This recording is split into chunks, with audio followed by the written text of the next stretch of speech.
Ew. Welcome in, everybody. Welcome in. Hello. Welcome to stream. Here I am, back on this beautiful Tuesday, the day Trump apparently is going to commit genocide against the Iranian people. Welcome in to my co-host today, Ryan Coltastic. Everybody say hello to Ryan. Hello, everybody. How diddly. Good to be here. Ryan is here to join me for an all-theist board today. Y'all know how I feel about theist boards. Y'all know how I love me a good theist board, okay? So today, Ryan, are you an atheist or an agnostic? You know what? Tell people a little bit about yourself. Tell people, people might not know who you are. Tell people about yourself. Okay, so I'm Ryan, which is a pseudonym. I'm a former Jehovah's Witness, and I kind of kept my privacy private because I was always worried about being disfellowshipped. Yes, you can get disfellowshipped even if you're not involved with the organization. So I've been making content, like kind of once I woke up, I started making content like 5 years ago and started spreading my wings, asking questions. And like, here I am with you. It's like the most crazy thing. 5 years ago, I would have believed the Bible is like a source of truth. And now I'm like asking myself, could God exist? Does God exist? And that's really where I am. I don't have an answer for that, and I really don't care. So now, I don't think the motherfucker is real. I'm so happy that you're joining me. If you're a theist, feel free to call in. The number is 219-327-8005. If I can say that without coughing again. You got this. I fucking woke up backsliding into being more sick than I was yesterday. 219-327-8005. If you want to have a conversation with us, I won't call it a debate, but a conversation. We want you to convince us, guys. Convince us God is real. Convince us that the Christian God is good. That one's going to be your biggest uphill battle. Convince us that Christianity is true. You could convince us the Bible is true, which I guess in turn would convince us that Christianity is true. Now I'm realizing that point is just the other point. Possibly, but then you could maybe say that, could that also mean that Islam is true? You know what? Convinces the Bible is historically accurate. Ooh. Yeah, bitches. Yeah, bitches. He figured it out. So convince us that the Bible is historically accurate. That's what I'll ask you to do. And convince us Jesus was resurrected. If you could do any of those things, you got 2 more warriors of Christ on your hands. Okay? Ooh. Soldiers. That number is 219-327-8005. Remember, you can also support the show by sending a super chat. I am watching the super chats. You can also send a tip, and any of them get read in a fun little voice, like this one. That's what it gives me. Whoa. Hey. Ooh. I don't like the background noise. Oh. Okay, get rid of that. Okay, there we go. That's better. So any super chat and or like Cash App or Venmo gets read in a fun little voice. So you get a fun little treat for your troubles. I love it. Little pizzazz. We're also going to open up the lines for anybody that just has questions for us, but do try to keep them theist/atheist themed for today. So if you have, bring back the Jovan voice is crazy. Y'all were a little weird for that. Not gonna hold you. Try to make your questions if you have them. If you want to do a little office hours questions for us, try to make them theist or atheist. So if you have questions about the Bible, questions about deconstruction, questions about like length versus girth, like we can answer all of them. But like I some of them I just have more knowledge on than others.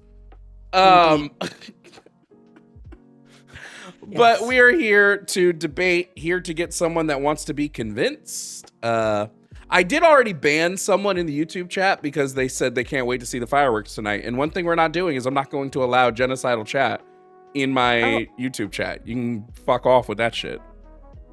Come on now. Unnecessary. Somebody said, how is what Trump posted genocide? Are you fucking stupid? Did you wake up today to be stupid? Let's pull it up. Let's pull it up. Let's read and see if it's genocide, guys. Let's go to Truth Social, everybody. We're going to go to Truth Social. No, I'm not accepting your cookies. They're probably filled with Rohypnol. Let's go to Truth Social. And let's just really quickly, guys, just real quick, let's just read his Truth Social truth right now. Oh, that's the wrong source. Hold on. Where's my source scene? You need to be Google Chrome. Thank you. Guys, a whole civilization will die tonight. Hey, what do you call it when you kill a whole civilization, Ryan? I think that's like genocide. I think so too. Yeah. That was a very, very easy proof.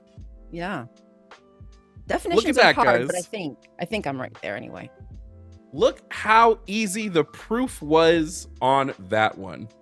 Well, I hope JB the, what is his name? Stupid name. JB the dog you know and love. Yikes on you.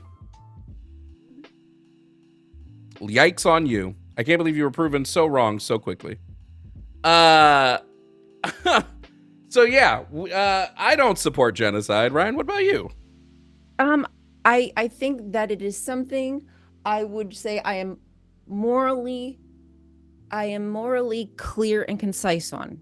Like, there's no question. It's just never, ever, ever okay. So in that respect, I think I'm probably more moral than God too. So True. God did genocide a lot. It's kind of like his go-to, like in his bag. Like, whoop. Yeah, God just kept doing that genocide. It was kind of funny the first time, and then every subsequent time after that, I was like, God, why are you doing so many genocides? He's like Oprah Winfrey of genocides. And you get a genocide. You get a genocide. Check under your chair. Everybody gets genocides. Crazy.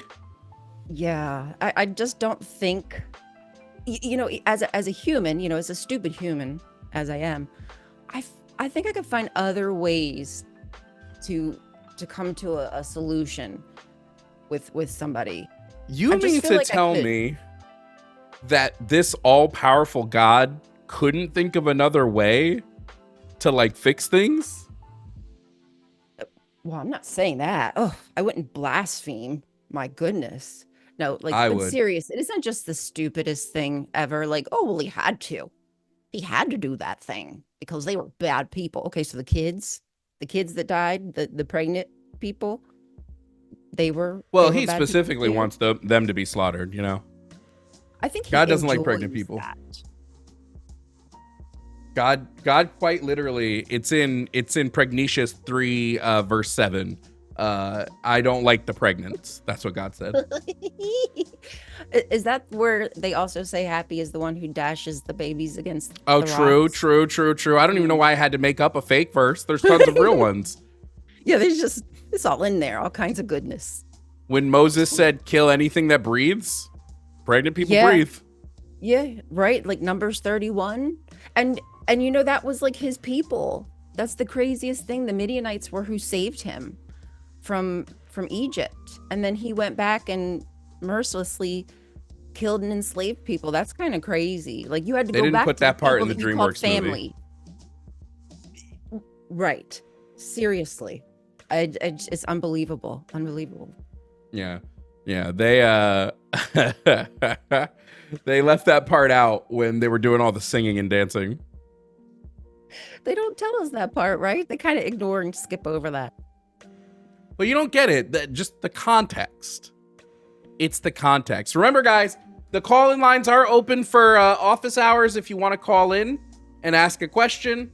I guess it doesn't have to be theology-based, but like it would be a preference if it's something based on like what we're talking about today. But the call-in lines are open if you want to call in. We're hoping some people can convince us that God is real. I don't think you can, but I'd like to see you try. I have faith. I have faith that you could try. You have faith. Like, is it as small as a grain of like the mustard seed? Or like, is it big? Worse. Oh, Smaller. smaller.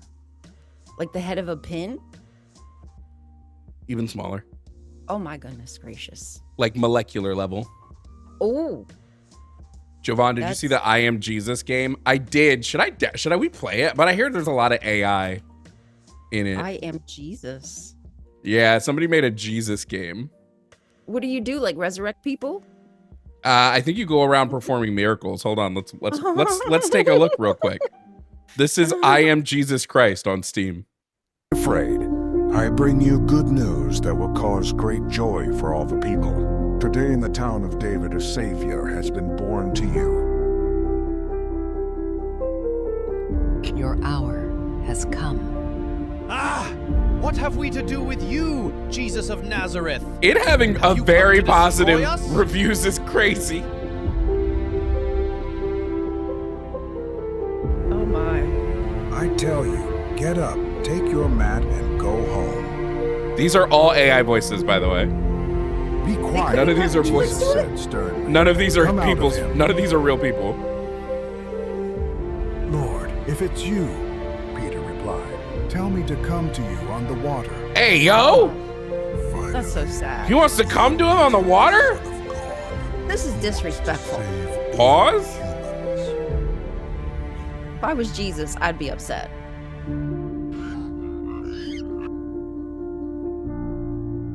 Yikes. This is shenanigans. Are you the Messiah? You get to ride Son the of donkey? God? Oh my god. Oh, now. Oh, so you get to be first person Jesus carrying the cross. Oh my lord. Yeah. Now, really quickly, someone said, Jovan, you don't know the definition of genocide. Genocide is the deliberate, systematic destruction in whole or in part of a national, ethnic, racial, or religious group. So when Donald Trump says a whole civilization will die tonight, genocide. This is the Yeah, Geneva that- Convention's it's definition intention. of genocide. It's the intention behind what you're saying. That is a threat of genocide. What, we should wait till it happens before we do something? That would be absolutely silly. The time is to do it now while the threat is active and the people are still alive. I love people being stupid in YouTube chat. It's my favorite pastime. Because they never say anything of substance to like defend themselves. They just go, well, you don't know what they're talking about. And then when I show evidence, they go, well, but let me pivot to something else. Yeah, let me move the goalpost, please. Thank you. Quite literally. Yeah. Anyway, pretty clear. I'm gonna download I Am Jesus Christ on Steam. We should play it sometime, chat. We definitely should play it sometime. I think that would be save 10% on it right now, too. Oh, It's man, how much is it? $13. Oh God. That's too much. For AI wonder what they voices, do with that's too that. much. Okay, so are you telling me that as atheists, we need to be getting in on this gag? Because if all it takes is like some AI stuff to sell things to Christians, we're just missing out. We're being silly. Somebody said Five Nights at Jesus, and I want to make a game that's five Nights at Jesus. Five Nights at Christ. That's better. And the Five Nights at final night is the supper, the last supper. Who's I the want them phone to guy all in be that chat? animatronics too. I want Who's the them all phone to guy be in that chat? Is it Judas? Is Judas calling you? Is Judas the phone guy? with his bag of gold or silver, whatever the hell it was. Don't support the game. Pirate it if you want to play it for stream. I mean, I'm not going to pirate it. I'm going to play it on Steam. I don't trust downloading games that aren't on Steam, TBH. Well, remember, guys, Peter denied Christ and then became a rabbit for some reason. And now we have Easter. Pops eggs out his ass, obviously. Five Nights at Temple. Just lots of. Remember when people Right. said Jesus is perfect, but he like flipped the tables in the temple, showing clear aggression issues? Jesus was perfect, but he also had to get his self circumcised. He circumcised himself? Well, I just mean like he had to get circumcised. So why wasn't he just born already like? Oh, see, Dunzo. answer that question, Christians. Why wasn't Jesus born circumcised?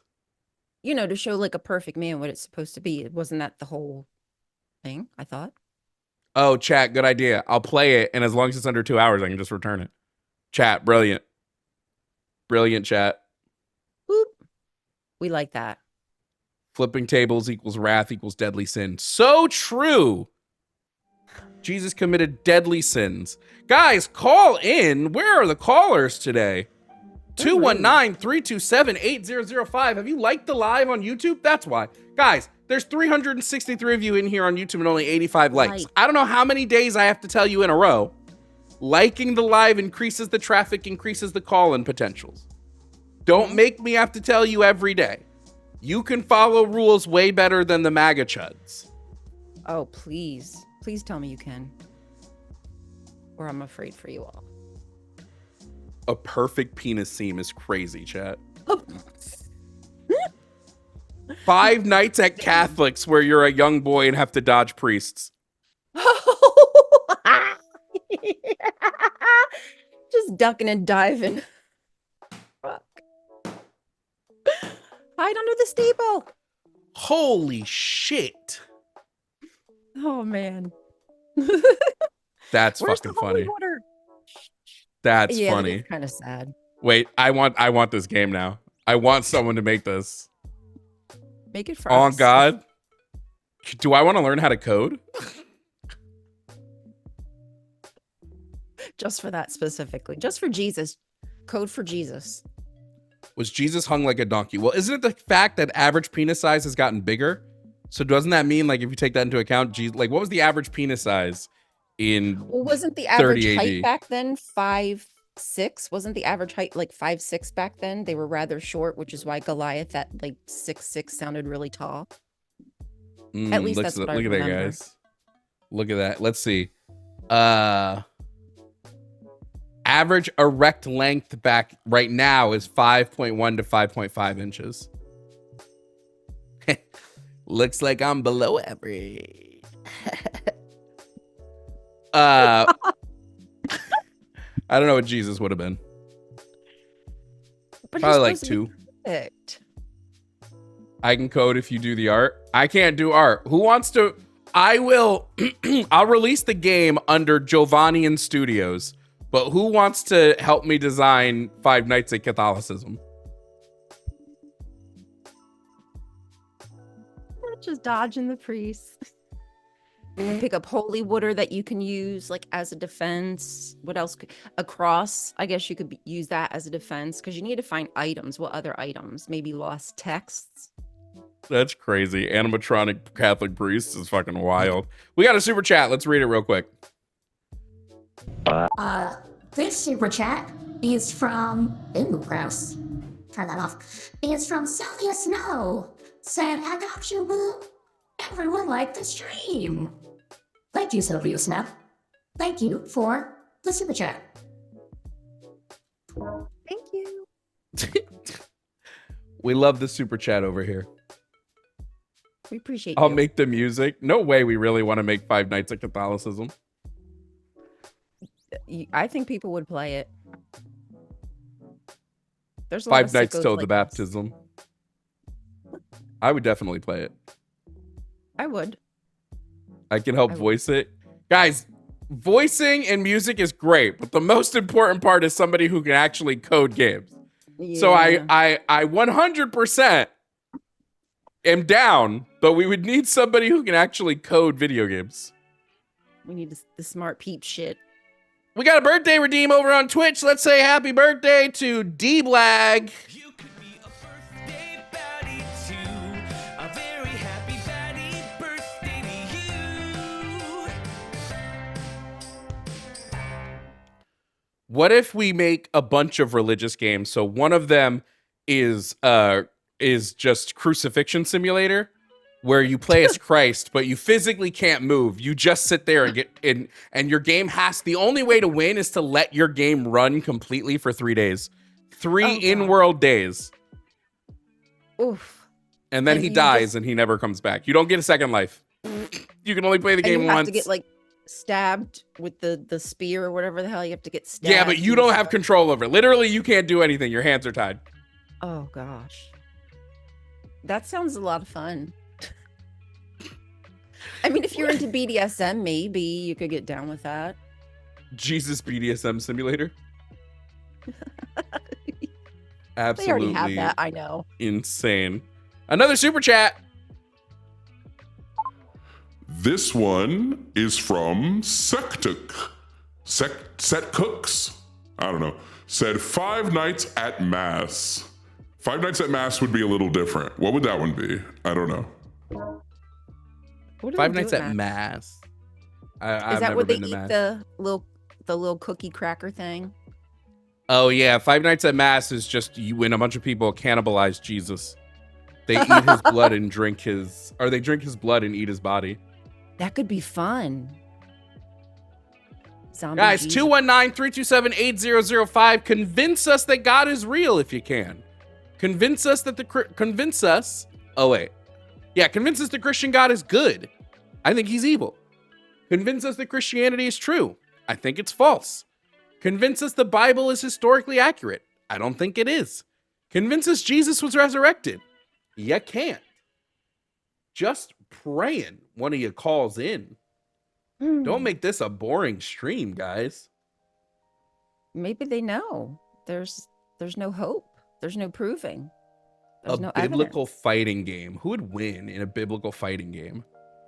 I think Jesus is getting his ass whooped by most other characters because he wouldn't fight back. So he'd get his shit rocked. Yeah. See, I don't know. Jesus is kind of scrappy to some extent.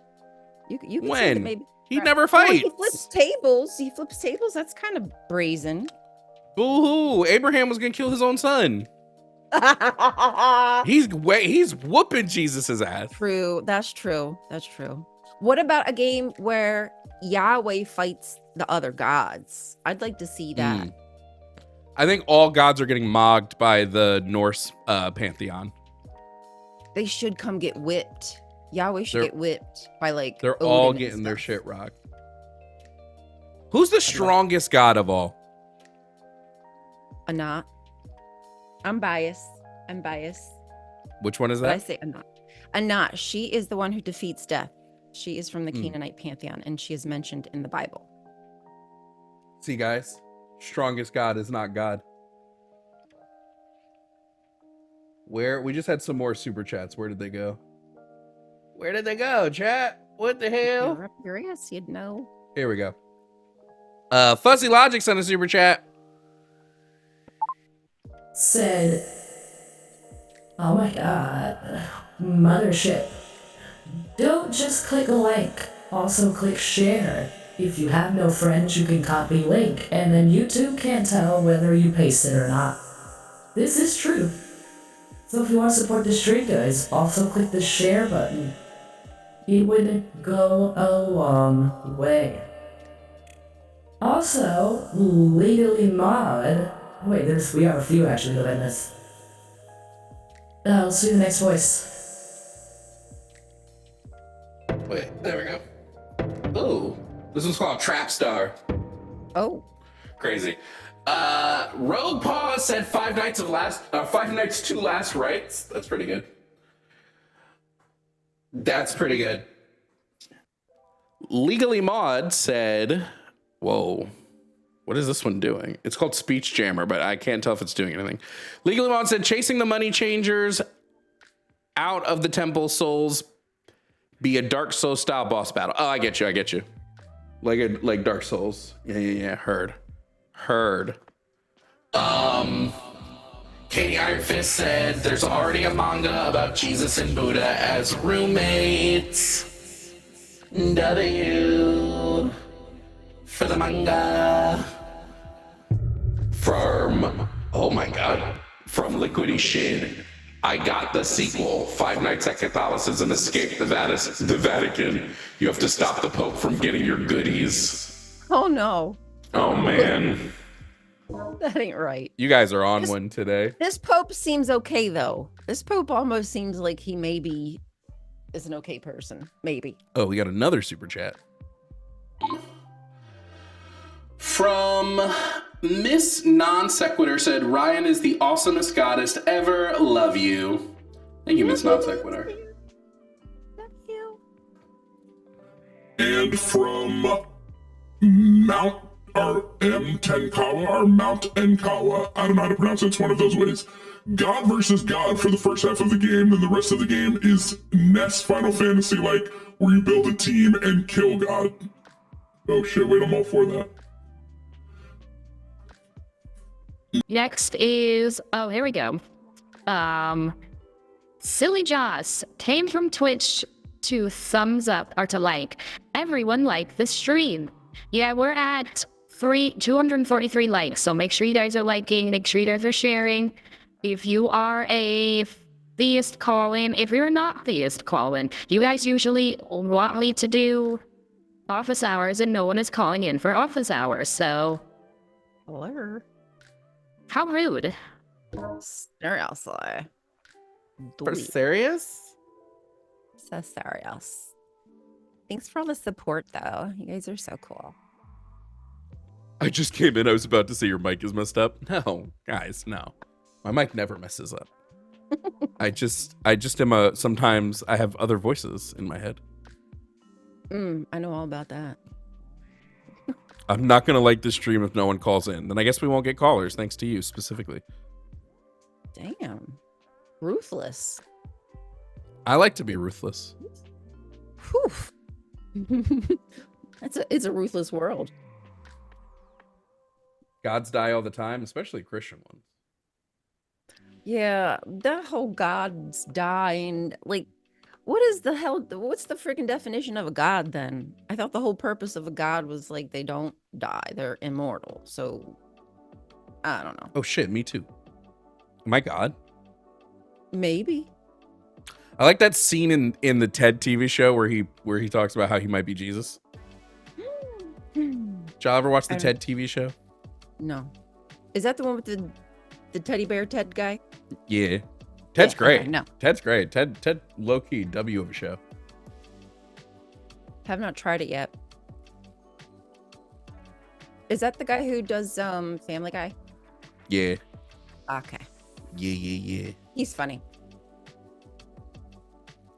You guys are a bunch of antichrists. It's in the Epstein. I don't think you can be an antichrist if Jesus didn't exist. So yeah, you can't be antichrist if there is no Christ.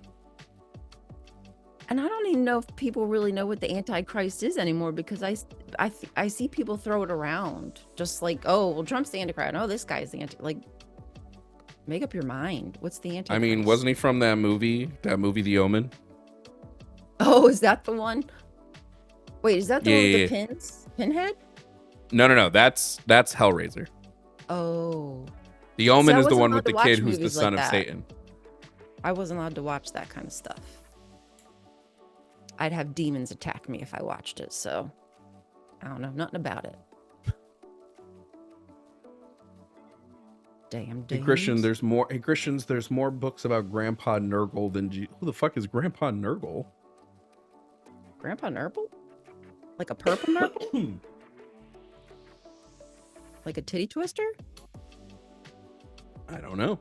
I'm okay with an antichrist though. I think like objectively, right? Objectively, Satan is better than Jesus. Oh God, yeah.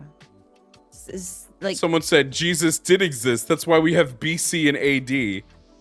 That my God, might help be the dumbest thing I've ever heard. Okay. Well, see? Do you think they know? Do you think they can't know when we added that to the calendar, I'm assuming. Obviously not. Obviously not. I don't use it. Out of spite, I just say common era to be a bitch. Just for anyone in chat, if anybody ever uses this as a true talking point, BC and AD weren't introduced until 525 AD. That's a solid 500, about 500 years after Jesus died, was when we started using that. It's a bit anachronistic, friend. Yeah, and that's Sorry. and that was from Dionysus who started that. Oh, was it? Yeah.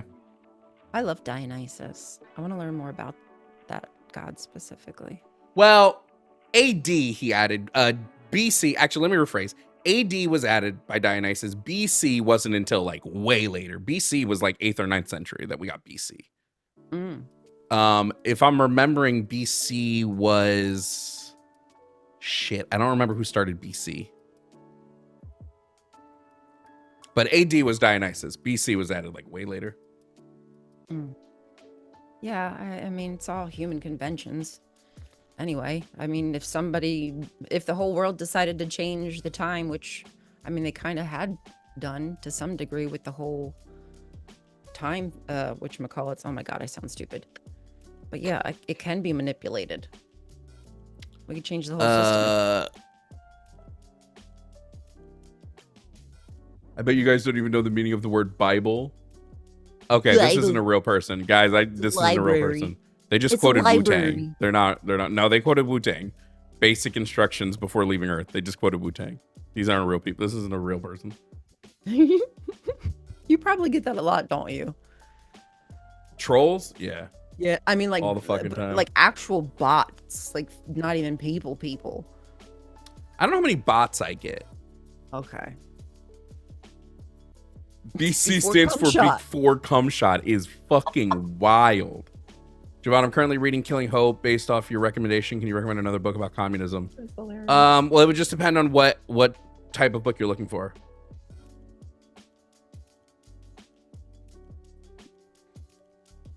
Kona called before? I don't remember this. Kona?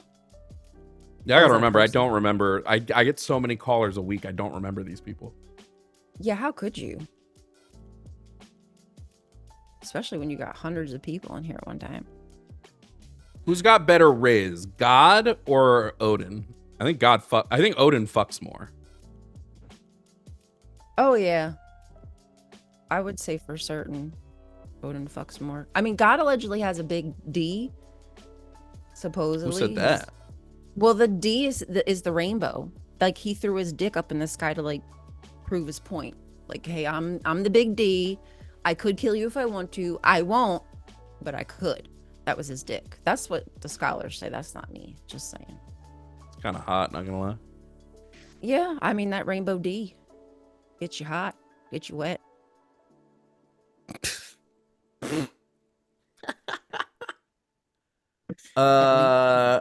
Jovan, do you watch horror movies? Yeah, but I like more like I like slow burn horror. I'm not a fan of B horror, like slasher flicks and all that. I used to be, but I've gotten over slasher flicks, and the older I get, I'm just like, these aren't fun anymore.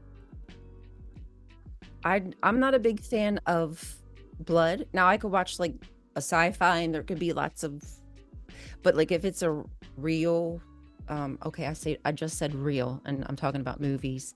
But if it's something that could be real, it could be a real person could commit that act. That is where I'm like, oh my God, somebody could really be that messed up. That I can't do that. Whoever was trying to call him for office hours, call back. Pillow didn't know that I said you guys can call about anything. At this point, call back. Like I'll take any call right now. So whoever was calling, call back. I don't care what the topic is. I just want to start getting some calls because that'll help start getting other calls. That's what you guys don't really like. Once calls start coming in, then they'll get a little more consistent. One ringy dingy. Hook us up. Do you listen to GWAR? What is GWAR? God was a rapist? I don't listen to that, but I believe it. Are they the band that like dress up kind of crazy like? Are we done with book club? No, we chose the next book. The next book is book club is April 25th. We're reading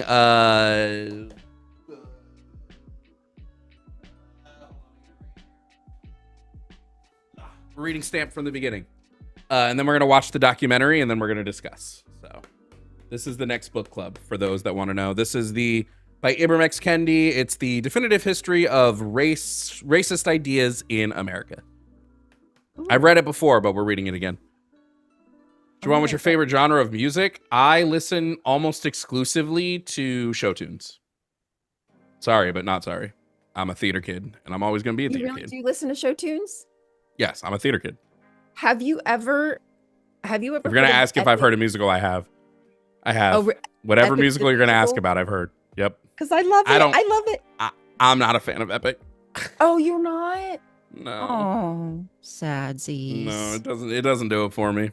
I've listened to it and I'm just like, meh. I just think it's boring. I think it doesn't do anything like interesting. Before I forget, let me read this Venmo. Let's see what we got. Oh, nice. William sent a Venmo for $10. Thank you, William. Said 5 Nights in the Vatican is a heist game where you're trying to steal all the Nazi gold and pedo defense fund money for reparations for indigenous peoples affected by Catholic crimes. You have to fight nuns with rulers and PDF priests. The final boss is the Pope. I like this. I like this idea. Greenlight it. Greenlight it. Greenlight that. Greenlight that, chat. That was so good. Let's greenlight it. It's a part of Jovan Games. Greenlight it. We raise money for that? And also, why did that sound like RFK a little bit? You're- I did a little bit, just maybe on steroids or something, like tuned up. That's crazy. It's the brain worms. I think it's okay to make fun of RFK's voice. I agree. What was I about to say? I was about to say something. We got some calls coming in. They're being screened right now by Screener Pillow. Make sure you guys say W Pillow in the chat for screening today. That's my favorite part of the first Assassin's Creed games, when you fight the Pope. At the end of the game, they're just like, hey, want to fucking kill the Pope? And I'm like, sure, why the fuck not? And so I killed the Dang. Pope. Is it like a specific pope or it's just like a pope? It's a Pope from like a long time ago. Okay. I don't remember what year the first Assassin's Creed game was set. I could get down with killing the pope from back then. Probably was a POS for sure. War is like a knockoff Kiss. I don't listen to Kiss. That's not my kind of music. Like I told you guys, I like show tunes. I get every genre of music in my one genre. So it's W to me. When you say show tunes, does that also like mean Disney style? Yeah. Yeah. Disney. Love my Disney. Cool. I like listening to Disney. All right, we're getting some calls coming in. I just want to see if these are debates first, because obviously we will prioritize debate calls, and then we'll also take some office. You know what? Let's take this one office hours call just to be sure. Coming up is Trippy from Tennessee. Trippy, if you can hear me, please provide me with your pronouns, friend. Yeah, he, him pronouns work just fine. All right, and how old are you? 28. Great. Trippy, what was your question? Yeah, I was listening to a pre-recorded Takis episode yesterday, and Arden and the other co-hosts were talking about agender identities, and it was a little confusing to me. Maybe some extra clarification on just like how that works, because society is generally pretty gendered, and I understand how non-binary people can fit in as, having a mixture of both, not necessarily fitting into one or the other category. But I'm confused. Well, so as to how agender would fall identity under works. the non-binary umbrella.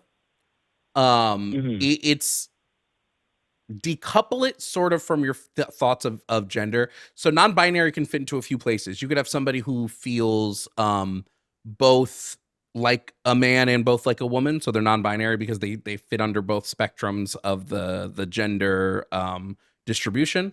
And a person who is agender would have almost no sense of gender whatsoever. So they may have an internal sense of self in terms of like their gender identity, when we talk about it as your internal sense of your sex.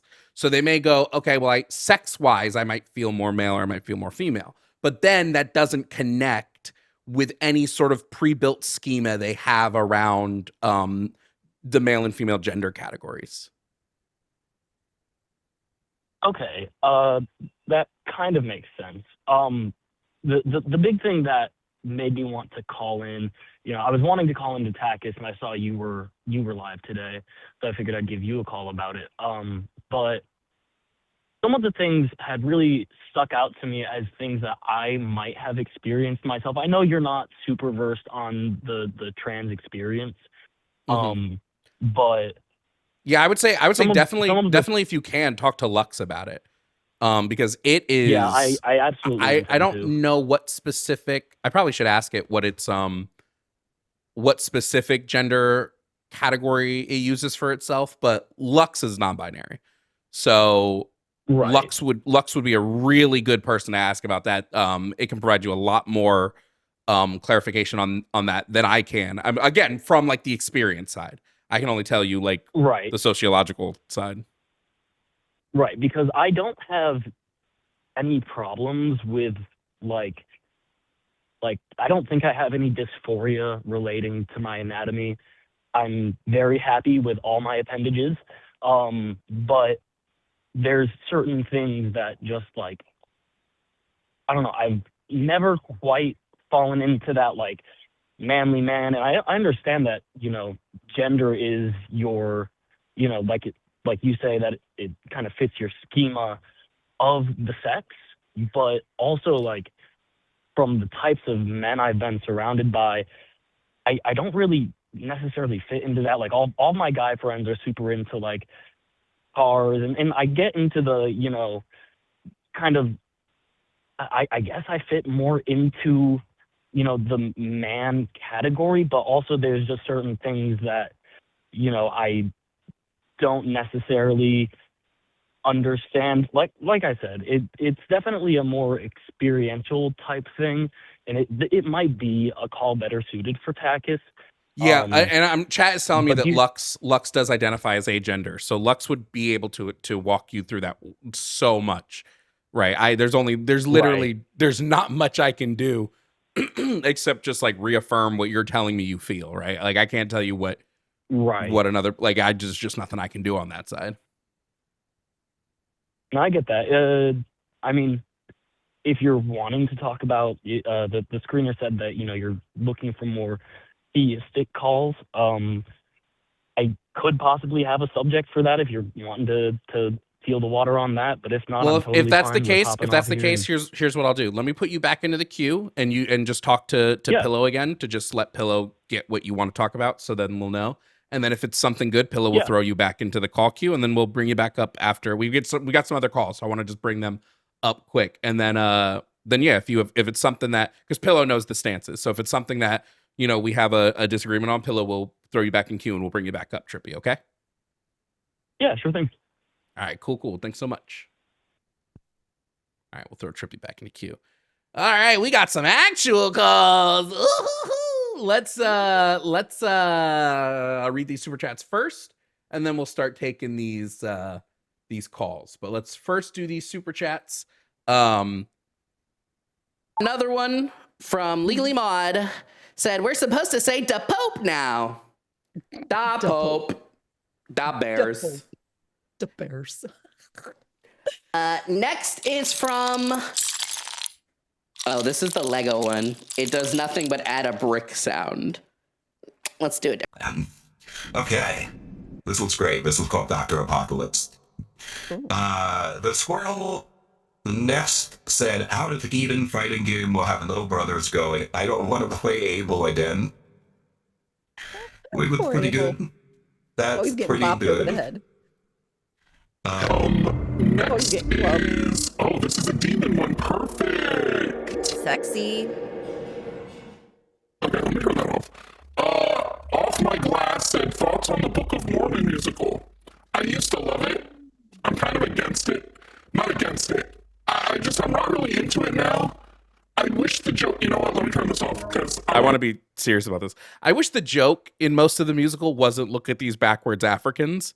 Like, I wish that there was a twist at the end of Book of Mormon where it was like, because like when you watch it, you go, okay, these people are showing up to this African country. They're showing up to Uganda. And what would have been what would have been more satirical to me would have been them showing up thinking that all these African people were these backwards people living in mud huts, and showing up and be like, oh, that's not actually how they are. But no, like they kind of are. Like they all have AIDS. They don't know anything. The one girl uses a typewriter and says she's sending a text message. Like, also, as somebody who was very close to the Broadway community, because I have friends on Broadway, a lot of allegations about the way they treat their black cast members in that show that I won't go into here because I don't want a lawsuit. But yeah, I mean, do I like some of the Book of Mormon stuff? Yeah, I still think I Believe is one of my favorite songs of all time. Just, I don't think the show, I think the show worked really well in 2010. I think it needs a lot of rewrites, in my opinion, to work in 2026. That's all I'll say about that.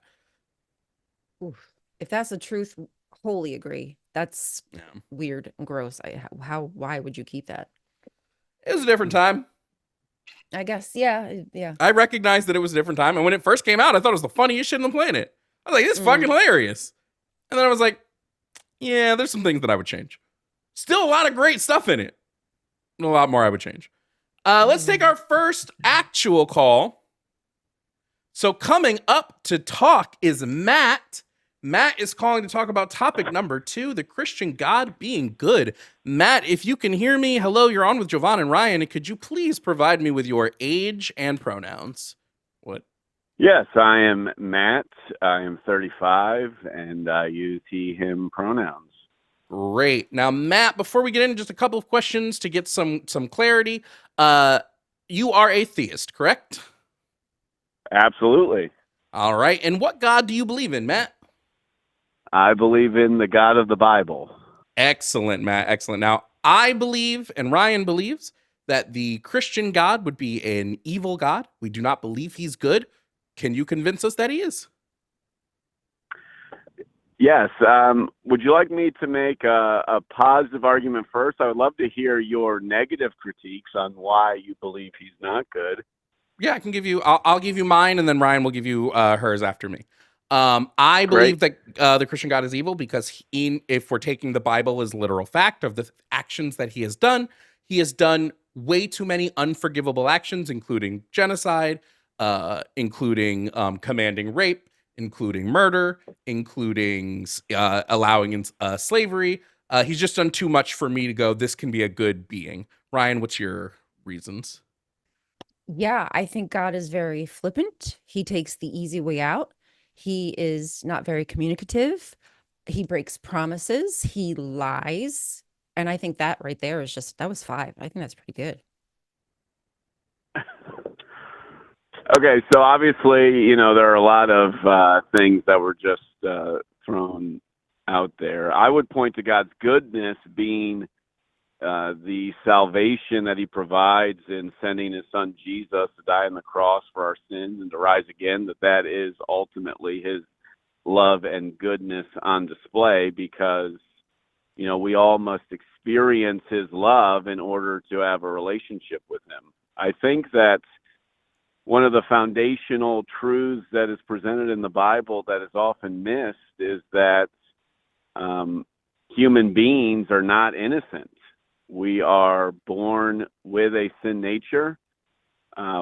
We are by nature, Ephesians 2 says, children of wrath. And so God does not owe us anything.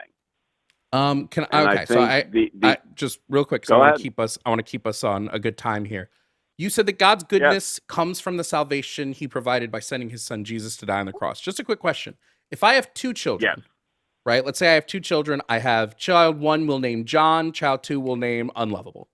Let's say I have these 2 children, and I tell child 2, hey, don't eat my cookies. These are my cookies, they're for me. And child 2 eats them. So because of this, I say, well, child 2, I'm going to punish you with eternal suffering. And then one day I'm like, I've been too harsh on child 2. So I torture and kill child 1. And I'm like, now I forgive you, child 2, because I tortured and killed child 1. Was I good for doing this? Or could I have just forgiven child 2 with no strings attached? No, that's a great question. I would respond with 2 answers. First, that Jesus is God. He is God the Son. Therefore, the relationship between the Father and the Son is not the same as a biological child to a biological father. And the second thing I would say, in John chapter 6, Jesus says, no one takes my life from me. I give it up willingly. I lay down my life for my people, for the sheep. So Jesus is the one who is willing to give up his own life. He gives it up himself. No one takes it from him. Ryan, you look like you've got something you want to add to that. Well, I just don't understand why that was the decision God had to make. Why was this the decision? I have to create a son, and then I have to kill that son to prove to these people that I love them. When really, I think the simplest answer would be, well, how about just take away this alleged sin that the creator created us with? How about just fix the thing that he fucked up from the get-go? Sure. You know what I'm saying? Again, two responses. The first is that Jesus is not a created being. The Jesus of the Bible has always been. He is not created. He is God the Son, a member of the Trinity. He is co-equal and co-eternal with the Father and with the Holy Spirit.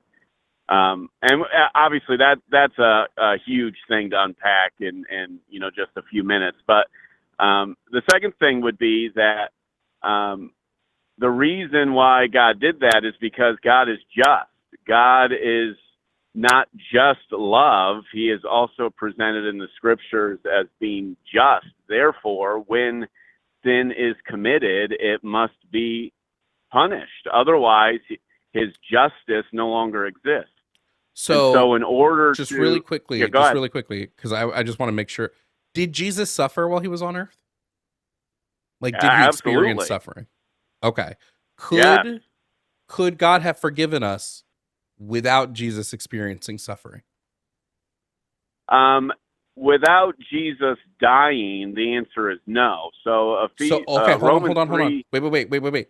Matt, so you're telling me that there was something that God, this omniscient, omnipotent, omnipowerful being could not do, and he could not forgive us without killing Jesus. That was just something he was Well, incapable of doing. God's omniscience is not, and omnipotence is not the fact that he can do all things. It's that he can do all things that are consistent with his character.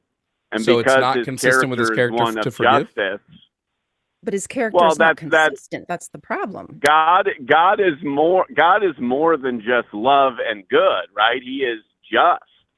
And so Romans 3:25 and 26. But wait, hold on. But No, go wait, ahead. is it just to to punish a son for his father's transgressions? So is it just to punish all of humanity because Adam and Eve made a mistake? A mistake that he From allowed God's to happen. perspective, yeah, from God's perspective, the answer is yes. Romans I'm asking about from 5:12 your says, perspective. "As by one man sin entered the world, and death through sin, and so death passed to all men because all sinned." That Adam was our representative for the whole human race. Do you think that's fair? We can look at that from our perspective and say, you know what, that doesn't seem fair because it wasn't my choice, but God created Adam as that representative, and in a similar way, do you think one person can speak for an entire species? Yes, that was the authority that God gave Adam and Eve as his ambassadors, as the ones that he charged with ruling the creation that he placed them in. What? God never even spoke to Eve. You know that, right? He never even gave her the instructions. She was not there for that portion. Well, there's no indication on everything that happened in the early beginnings. We're told that God walked in the garden with Adam and Eve in some capacity, but the Bible's very clear that it's certainly Adam who sinned, not Eve. Why did God set up a test he knew Adam would fail and then punish Adam and his children for thousands of years? Ultimately, because God knew, obviously, that this was going to happen, and he wanted to give us something better, not our own righteousness. Why didn't he just start out by giving us something? Wouldn't a good God just start out by giving us better? Yeah, why all the hoops? Well, I think you would agree that if I force you to love me, that it's not actually love, correct? That love involves But wait, choice. he wouldn't have to force us, right? If God just showered us with praise, right? I'm not forced to love my parents. It's just something instinctual from being a child. If my parents treat me well and raise me with love and kindness, then I'm going to love them, right? Why didn't God just do that? I think that, and this is what separates, Christianity from maybe other religions. I think we overestimate our own propensity to be good. That we think if we were in Adam's position, we would follow God and never choose, if God blessed us so much that we would never choose our own path. But And Adam would have never chose. True. Adam didn't choose wrong, right? Adam was coerced. He was coerced by the snake. So if God just didn't let the snake into the Garden of Eden, then there would have been no issue. Yes. Yeah. So he was deceived. So somebody lied to Adam, right? Somebody deceived him, and then him and all of his children were punished for all of eternity because he was deceived.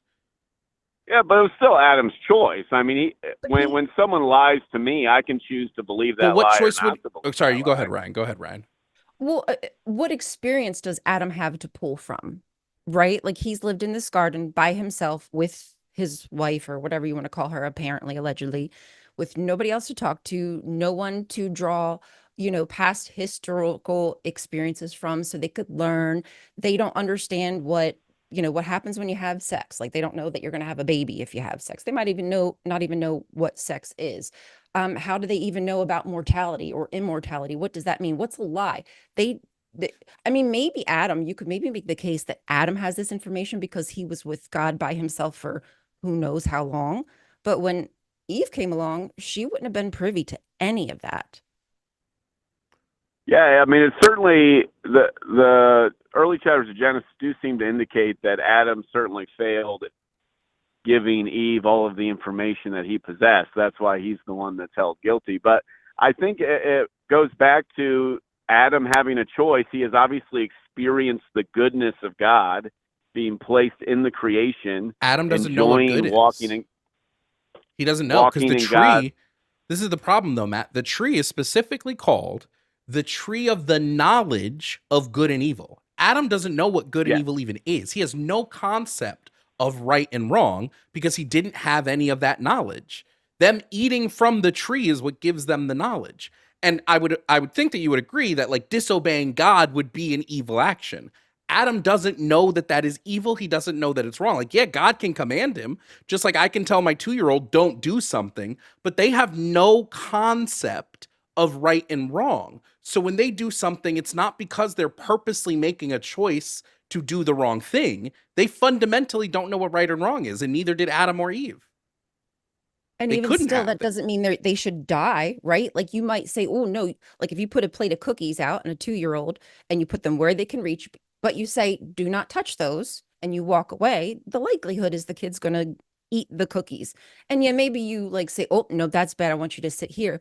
But you don't kill the kid. And that's basically what God did. He sentenced his children, his own children that he made, that he is the one who did not give clarifying instructions to, decided like, after all that, after 6 days of creation, all this work I did, like I had to rest for a 7th day, like, because it was just that much work. Now I just want to, I'm done with this. They're spoiled. That just seems extreme to me. No, I understand that. Obviously, Adam and Eve didn't die immediately, right? It But he wasn't as sentenced if them to death. It was a death sentence. Allegedly, they would have lived forever. I mean, that is not the whole thing. They would have been able to live forever with God and not had pain and not had to tow the fields and like give birth pangs, etc. The punishment was crazy wicked, bruh. I'm just saying. Yeah, I don't think the Extra. punishment. Well, I don't think the punishment is Fit the in crime. comparison. Like, yeah, I don't think it fits the crime at all. Well, it wasn't even a crime, but I think that something else that may be underestimated is another aspect of God's character is his holiness. That because he is a perfect being, any sin, regardless of how minor it might seem to us, does in fact deserve death and separation from God. That's How would you? the How are you reality. defining? Just so that I know, Matt, how are you defining holiness? Moral perfection.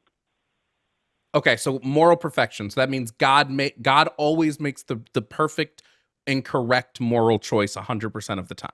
consistently. Correct. So let me So just every ask single you. time. Real important question. Slavery. Is slavery ever morally okay? So obviously, this is a very common and justifiable objection to the God of the Bible. And it's going to sound like I'm tiptoeing around the question, though that is not my intention. Our idea of slavery is in modern day America, having experienced the atrocities that, of our country's history in particular, I think misrepresents often how slavery is presented in the Bible. Obviously, I just want to the slavery of Leviticus, like specifically when we're talking about the slavery of the Levitical law, there is indentured servitude, which the Israelite people, the Hebrews, were allowed to do. They could sell themselves into indentured servitude, in which the males were allowed to go free in 7 years. The females had to basically stay in servitude their whole lives. But the males could go free and were commanded to go free in 7 years. However, slaves that were brought in from other nations or war criminals were slaves for life. They were property. They were considered property. They could own no property of their own. They were beaten. They were punished. They were not allowed to take wives except for like breeding purposes to have more slaves. Their children were owned by the people that owned them, and they could be passed down to the children of the people that owned them, so that they would stay in slaves in perpetuity. They would always be slaves their whole life. This is exactly chattel slavery. Like, this is beat for beat what chattel slavery is. So yes, there is indentured servitude in the Bible of male Israelites, but everybody else was chattel slaves. You certainly bring up compelling arguments. I'm not exactly an expert in this particular area, but I will say, there are other examples in the law where God specifically makes allowances because,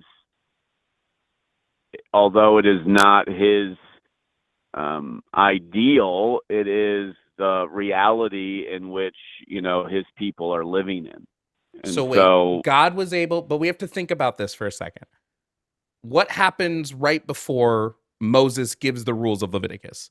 The Israelite people are freed from slavery from the Egyptian people. So there's a collection of people that are freed from Egypt who then go on a journey until they reach the promised land. There are no slaves with them when they leave Egypt. None whatsoever. They're all freed people. So they leave Egypt. They get to where they're going. Moses, the very next thing that happens is God gives Moses the rules on Mount Sinai so that they have rules for their society. And one of those rules is you can own slaves. So what you're saying is there were no slaves in this society, and God was like, now go out and get some. You can go out and get some now. It would have been way easier, since this was not a slavery-driven society, to just say, you guys can't own slaves. He said it with a bunch of other stuff. You can't eat shellfish. He made a very hard line rule in the sand about that, but he didn't have he couldn't command against this thing that you and I would agree is immoral. He said, no, it's morally acceptable to do this. And still technically is, because as Jesus said, he didn't abolish the old laws. We're still to follow the old laws of the prophet. He just made it so everybody has to follow these laws, not just the Israelite people. That's not entirely accurate. The New Testament does make claims like the Old Testament law being obsolete, that it was a tutor for its present time, but under the new covenant there is neither slave nor free, Jew nor Gentile, man so nor you're woman. Misquoting that a little bit. You're Christ. misquoting that. You're misquoting that a little bit. What that specific verse you're reading is saying that when we all die and go to heaven, there's none of these things, right? But that all of these things still exist on earth, because right, it also says there is no male or female. But I think you would agree Jesus wasn't a gender abolitionist.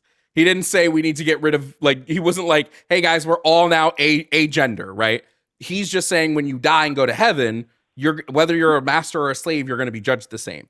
Paul or Peter even says in the New Testament, slaves obey your earthly masters, whether they be kind or cruel, right? Like, they're expressly saying that you, even as a slave, have to follow, when again, he could have just said, hey, Jesus said don't own people. Would have been super simple to do that. Easy. Yeah, I mean, those are, again, good thoughts. I would say that the nature of the kingdom of God is that it is already and not yet. So while I understand your point about a future kingdom, that God's people, the church, are already living today, and there is a sense of equity among members of the kingdom, that I'm not more saved than someone else because of my gender, skin color, social status, etc. So I think in that way, there is no Jew or Greek, slave or free, man or woman in God's kingdom, that we all have equal citizenship and equal standing as children of God. Except again, they expressly say it's okay that you own another person. Not just that you own them, but that they're your property for life. Now, if God is a perfectly moral being, how could a perfectly moral being ever allow something that is immoral? Well, I think it goes back to him giving Adam and Eve a choice, that he allows individuals to make choices themselves. Why didn't he give us a choice about shellfish? I would say it's way worse to own someone than it is to eat shrimp. I think those laws were made to the shellfish, for example. Those sorts of laws were made to actually protect the people of Israel from bacteria and other diseases. That's why he commanded them to only eat certain kinds of meat prepared in certain ways. That it was more for health reasons and for disease than for anything moral or immoral. What about the linen and the wool? The linen and the wool was for health reasons? Well, I think that is a way for them to be distinct and separate from the nations around them. That there was a set apartness to the people of Israel, that God wanted them to be distinct from other nations. I mean, that could be an explanation, or that could just mean that to be contrary, we're just going to choose random things to be different. Yeah, they just specifically claim that shellfish is quote unquote dirty. Like that's what God says to Moses. He says, "And all that have not fins and scales in the sea, they shall be an abomination unto you. Ye shall not eat of their flesh." Right? He makes this claim. We know that shrimp, crab, lobster, clams, oysters, those aren't dirty creatures. Delicious. So was God wrong about this when he said this? When he called when he said they were unclean? Again, obviously they want to, they need to be prepared in a certain way, etc. So there is, something to consider about you can eat shrimp cold. The nation. You don't got to. You can eat shrimp. Doesn't need to be prepared, right? You know that, right? I suppose that's true. I mean, I'm sure you do have to. I don't eat shrimp a ton, but yeah, sure shrimp doesn't need to be prepared any specific way. You just eat it. Like some people would say, take the poop thing out, but you can still eat it with the poop thing in it. It's not gonna kill you. Sorry. That may be true. That may be true. But so that's what I'm saying. So like, if you can eat shrimp raw, like just eat it straight, like where's the uncleanness? Yeah, like where's God? Where's God's source? No, those are again very, very compelling things.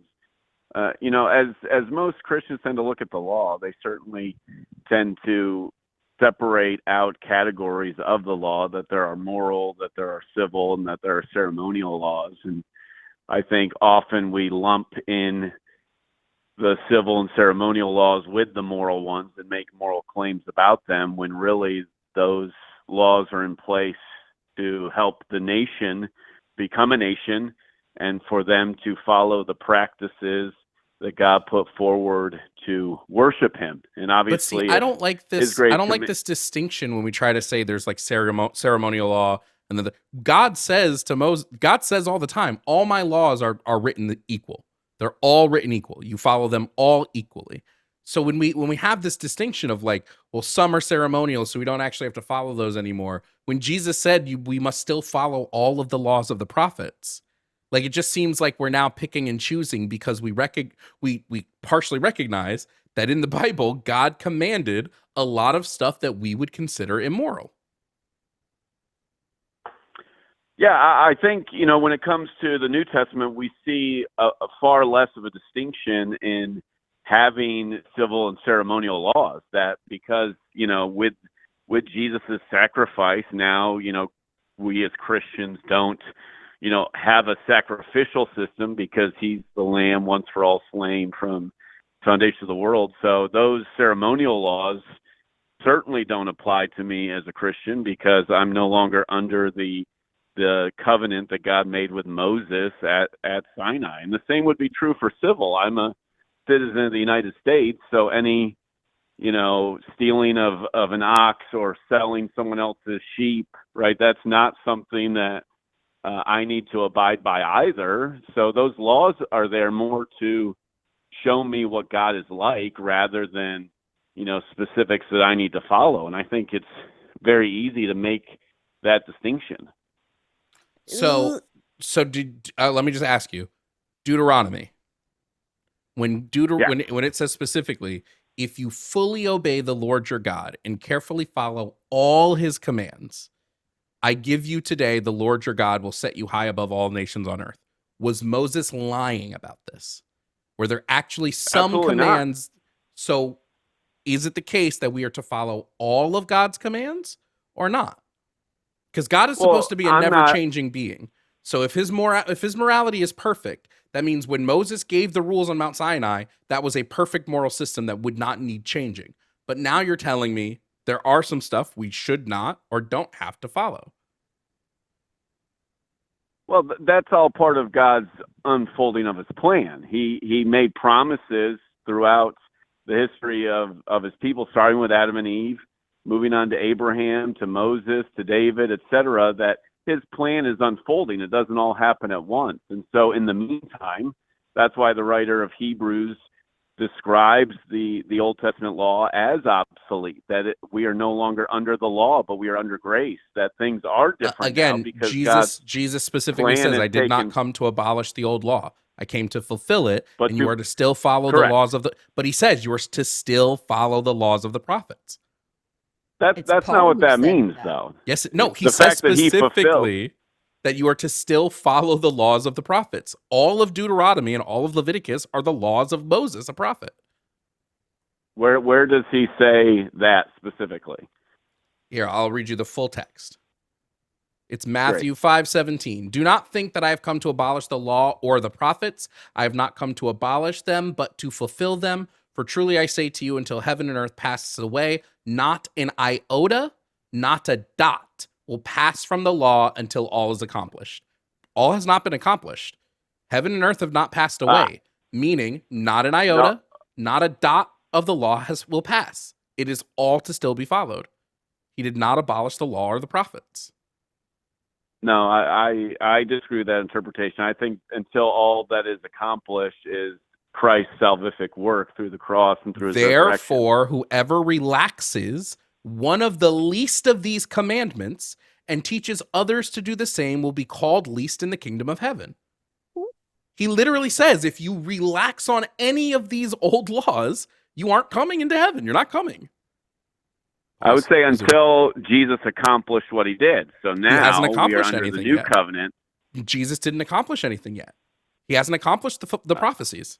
They've not been accomplished. I disagree. I think his salvation work is exactly what he's talking about. Which of the messianic prophecies has he accomplished? Because heaven and earth are still here. He says very specifically, until heaven and earth pass away, and that has not happened yet.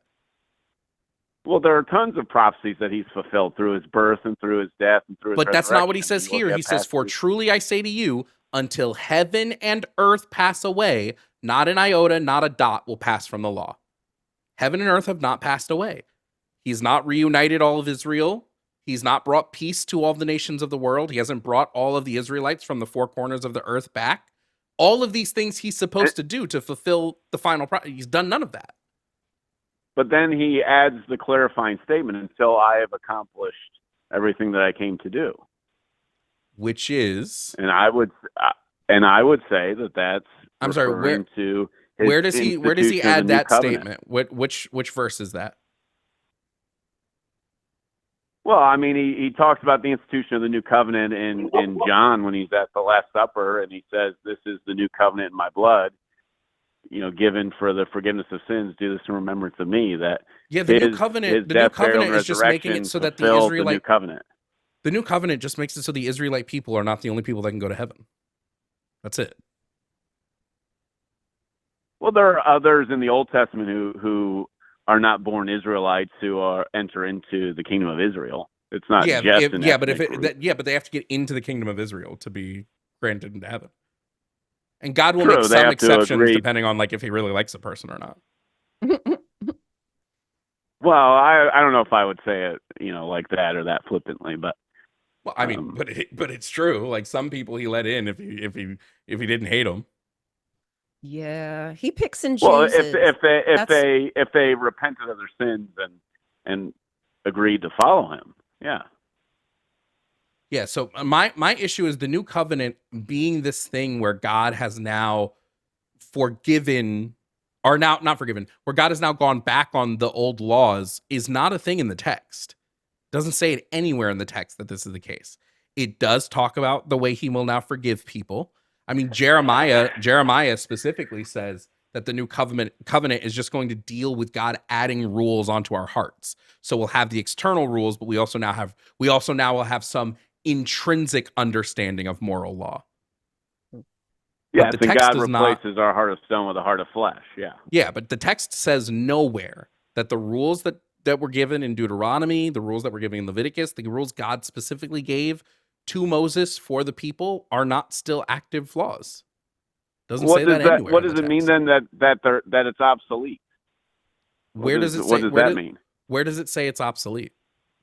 That's the book of Hebrews. I'm sure look it up. Hebrews is what? Is that maybe 80 years past Jesus' death? I don't even know. Maybe beyond 80 years. It's Hebrews 8:13. I mean, that's so far removed from Jesus. You trust that? Well, I would just ask you which one's right. So now we're saying that there's a contradiction here in the Bible. Jesus is telling us specifically. I don't think that at all. Well, hold on. Jesus is telling us specifically in Matthew that he didn't come to abolish the law, which would be making it obsolete. He didn't come to do that.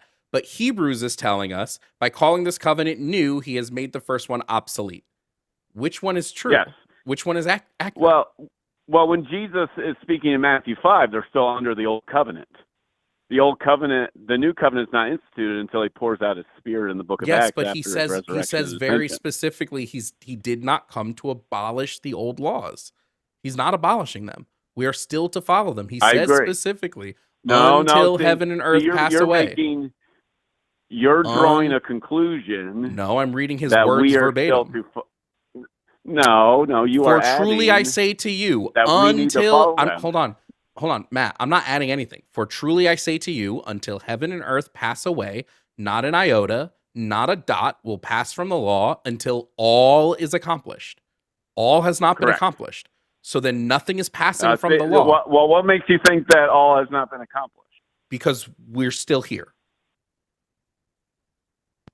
And we aren't even forgiven for our sins. We have to make that choice from the free will to even get saved. So he died. There's a bunch of stuff. There's a bunch of stuff Jesus is supposed to do that's not been done yet. So all can't be accomplished if that stuff is still waiting. He's not brought peace to all the nations. He's not combined heaven and earth. He's not recalled all of the Israelites from the four corners of the earth. None of this has happened yet. Well, see, it sounds like you are making a similar case that those who crucified Jesus made, that they were expecting him to provide a physical king to destroy the Romans. The case I'm making is if Jesus says all is to be accomplished, that all should be accomplished. That's the physical case I'm making. I'm going to state again that all being accomplished is his salvation work. That's what he. But where are you getting that? Where are you getting that distinction from?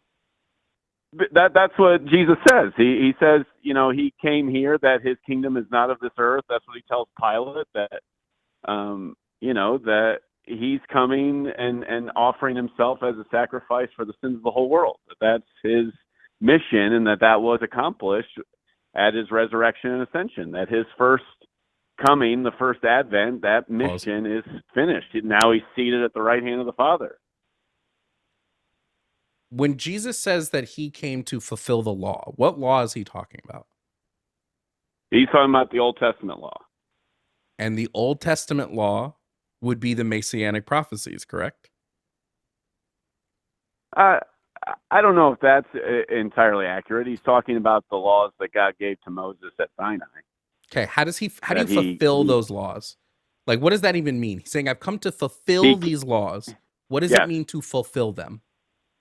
It means that he kept them perfectly and that he was sinless, which was something that we as human beings can't do. We can't be perfect, but he was perfect. Therefore, he met all of the requirements of the Mosaic law that God established, and that's why his sacrifice is able to be accepted.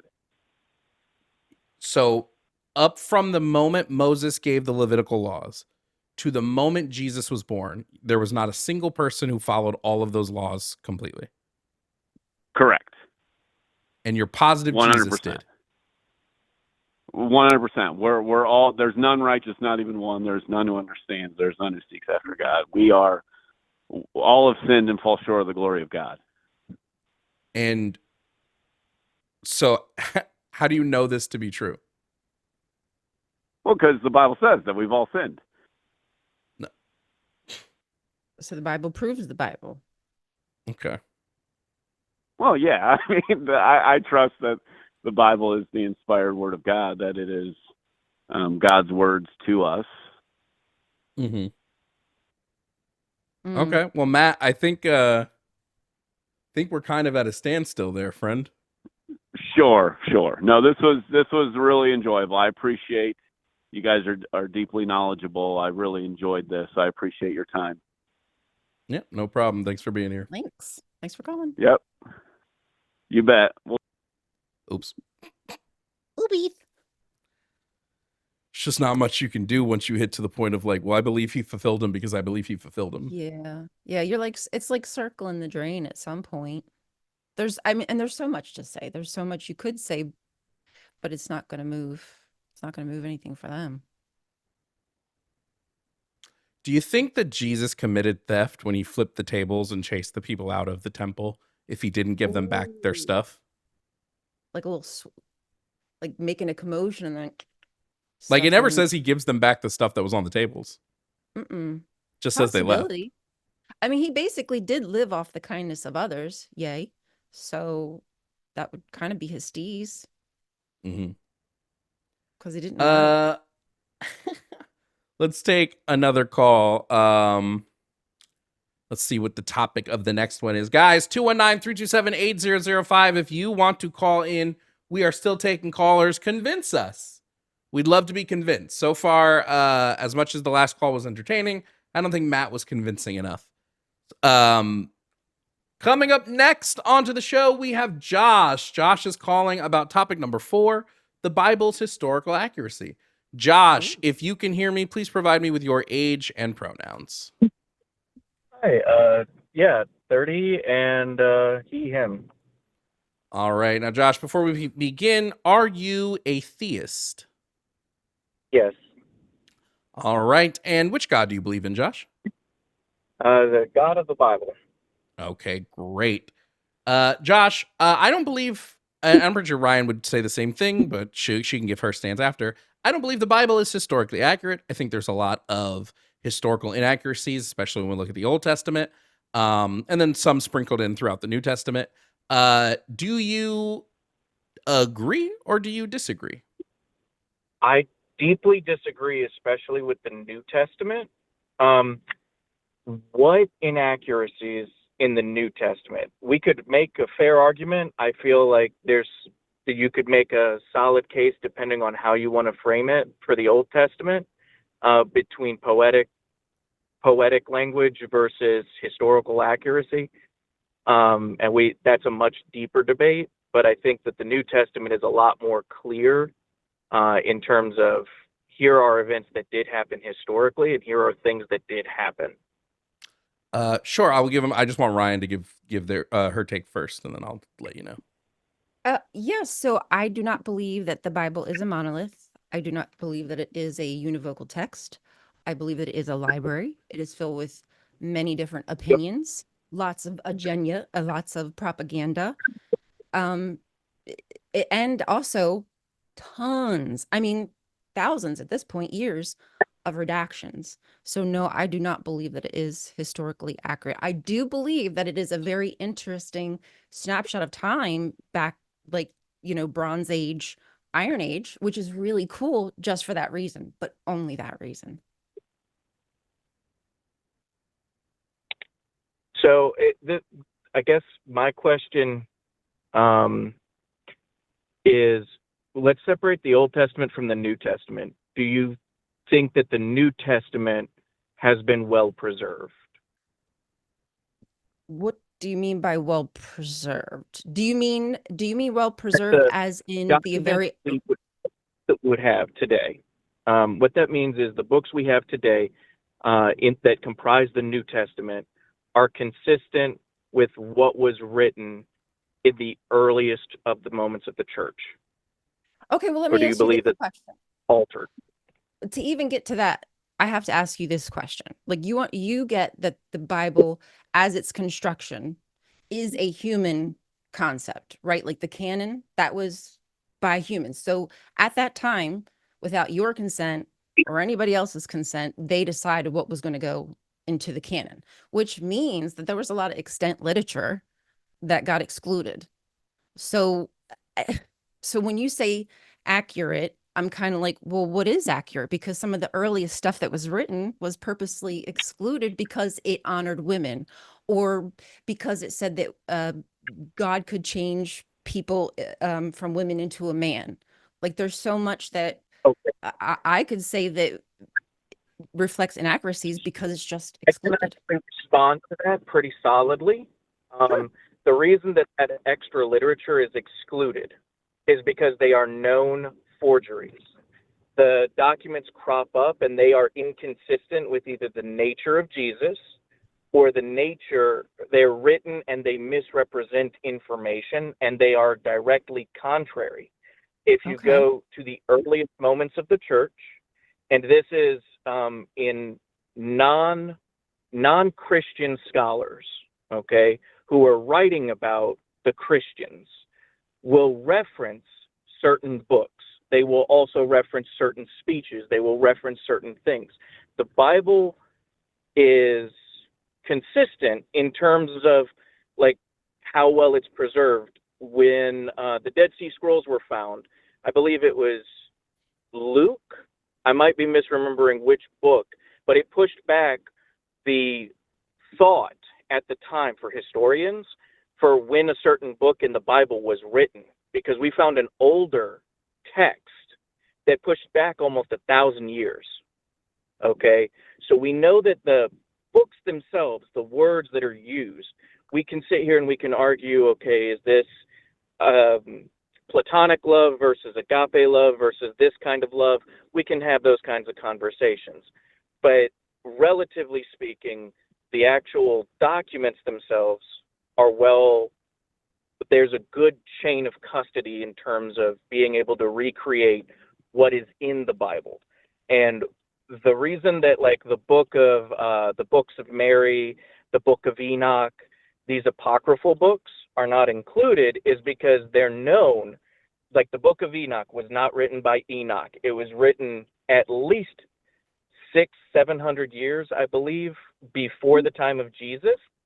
And they knew, and it's used primarily, the first book of Enoch is used primarily to kind of give people an idea of here's what angels are, here's what demons are, and give you an idea about it, but it's not considered divinely inspired. That's one of the big things is, does this fit with everything else? Is it consistent? Okay. If it's inconsistent, that puts it under a finer microscope. Okay. There are more documents, there's more documentation of Jesus than there are of the Roman emperors. As an example, there are more people talking about it. There's more evidence of Jesus existing than there is of the Roman emperors. Well, that's not true. Okay. That's completely. No, it's not. You can go Sir. You can go in Egypt Matt? and see it. Josh. Yep. Okay, I appreciate all that. You've said a lot, so I just kind of I would like to respond before you say so much that I'm not even sure what I'm responding to at this point.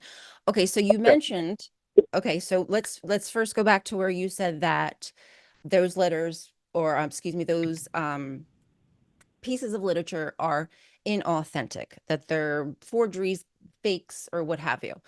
Are you aware that there's only 7 authentic letters of Paul in the Bible? when there's what, 13 plus, or I don't even know how many that are attributed to him? Okay, so we can talk about that. We so what they're written on, those things are tested.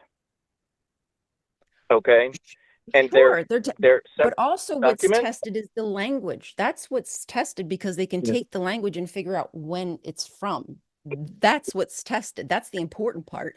You could take an old piece of, I don't know, leather, whatever you have, scrape everything off and then rewrite something on there, which people have done. And then you can see like, oh, through different kind of forensic testing that, oh, this is inauthentic. So I That's get not that. how And it's people have not done those written things. it's written on papyrus, and papyrus does not act that way. You can't wash the papyrus Not in that everything way. was written on papyrus, and not everything was written in the same language. Not all the tools were the same. You're absolutely right, and that's part of the reason we know that it's consistent, because we can sit here and when you translate them, they all translate very much the same. Now we'll sit here and we can have a discussion about, okay, well, what, like I said before, like agape love versus platonic love versus romantic love and all of that kind of thing. You can get into that, but the words that are used are very much the same. Okay. All right. Okay, let's say we're at an impasse there. You think that for whatever reason, even though scholars have said that a majority of those letters are inauthentic, could not have been written by Paul because they don't use the same language, they weren't written in the same time frame, they actually conflict with the stuff that Paul wrote. Let's just bypass that. Let's put that to the side for now. Is that cool? Can I move on to something else that I say is inconsistent in the New Testament, and then you explain to me why it's inconsistent? Okay. Okay. So in Luke, it says that Jesus was born after the Quirinius census, which is 6 Common Era. But then in, I believe it's Matthew, you could correct me if I'm wrong, or Mark, that Jesus was actually born around the time of Herod when he died. So that would be like 4 BCE.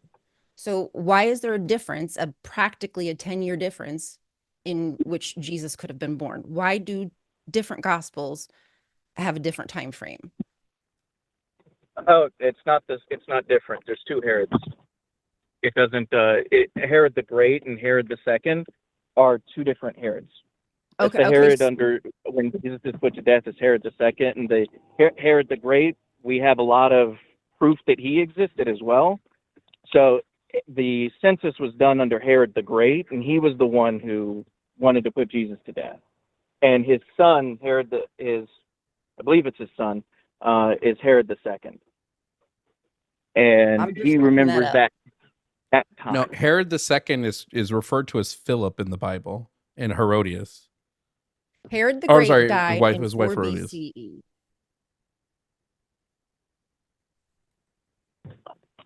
The Bible specifically attributes Jesus' death to Herod the Great, not Herod the Second. Yeah, and that was 4 I might be referring exactly. I know that Herod the Great is the one that does the census. And I'd have to look back at it. I'll own the that census for Herod. Hold on, I actually have this written down. Let me pull it back up. Let me see if I can find it. The census for Herod would have been around 4 BCE. I'm sorry, I have this all mixed up. Let me rephrase. The census that Luke says happens in the Bible. So Luke 2, he talks about Quirinius's census, which occurs. That's when Jesus is supposed to be born, during the census of Quirinius. However, Herod the Great, who is the Herod that does all the shit with Christ, dies in 4 BCE. So it's in Herod. Yes. Herod and the Herod that does the census dies before the crucifixion. Hold on. We're not talking about the Herod that does the census. We're talking about the Herod that's reigning at the time of Jesus's. So the Herod that sends Jesus off to Pontius Pilate, right? That's Herod the Great. Herod the Great dies before Quirinius's census.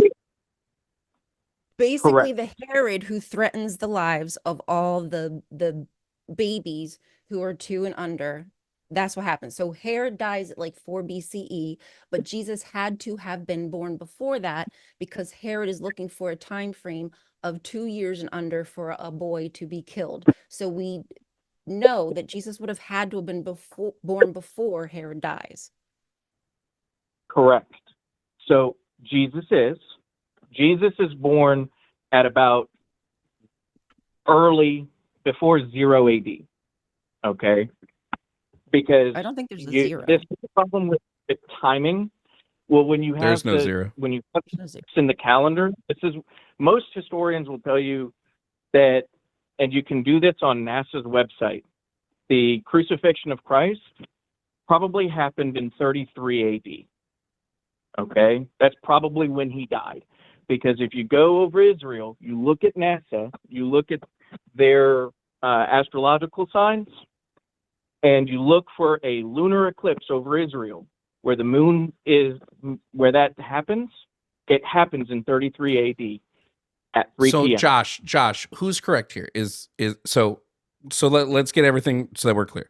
Matthew specifically says Jesus is born during the massacre of the innocents by Herod the Great. Yes. Luke specifically says Jesus is born during the census under Quirinius. Who's correct? Those two things are true because the census is happening at the same time. That's why Mary and Joseph were going back to Bethlehem. The census happens in 6 CE. Because Why, sir? Josh, why would a census, when in the world has a census required you travel from where you are to tell them about your money and ish? That's not how it would work. But wait, this doesn't even line up time-wise. Hold on, this doesn't even line up time-wise. Herod the Great died in 4 BCE. The census was 6 CE. That's 10 years apart. You have Give or to take 2 years. You have to do the conversion on the dates because I think you might have the dates misrepresented because there is a conversion that happens that this is I guarantee you can calendars. Bart Ehrman, look him up. Look Bart Ehrman up. Okay. You asked me to give you a concession on let's sidestep this.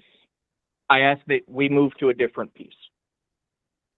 All right, let's move to the biggest the biggest historical contradiction in the Bible.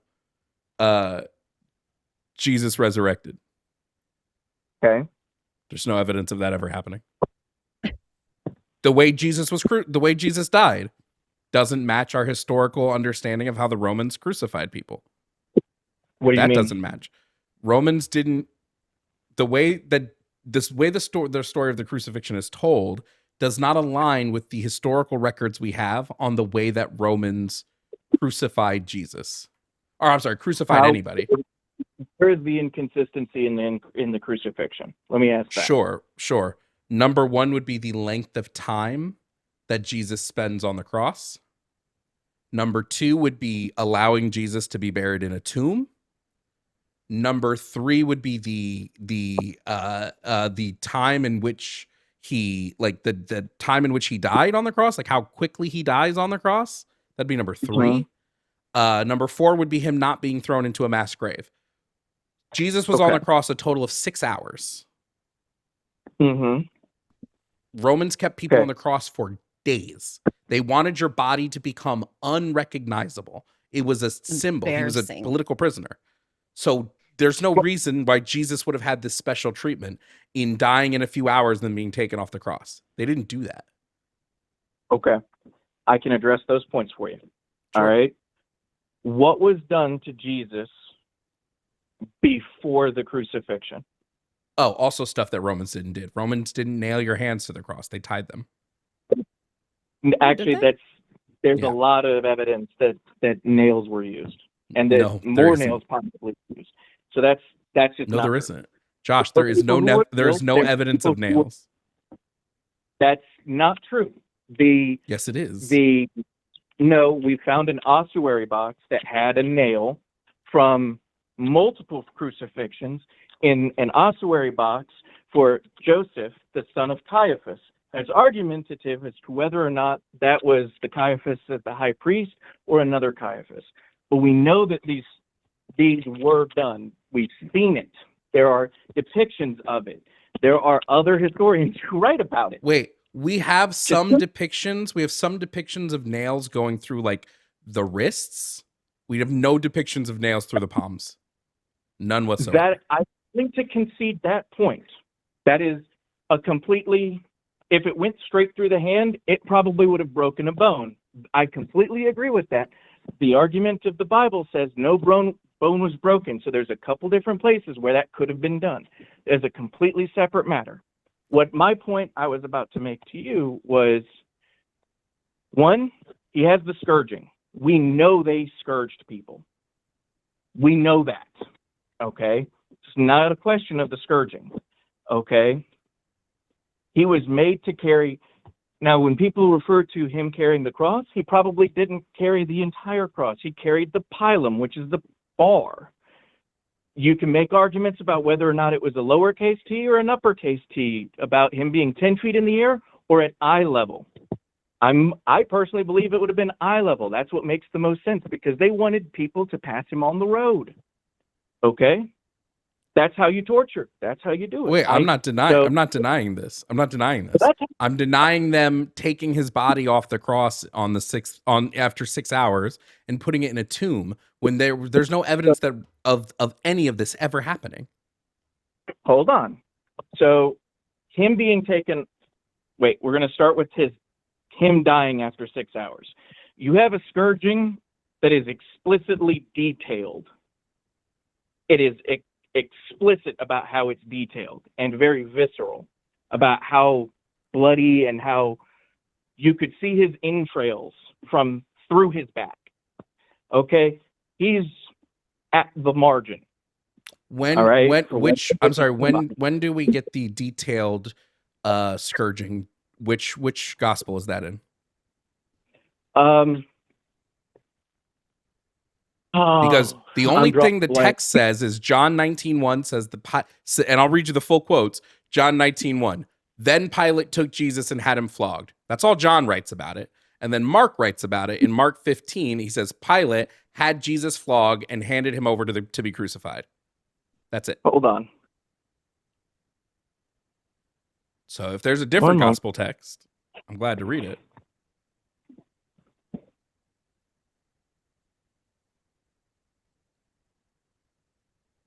One moment is where I'm going to have to.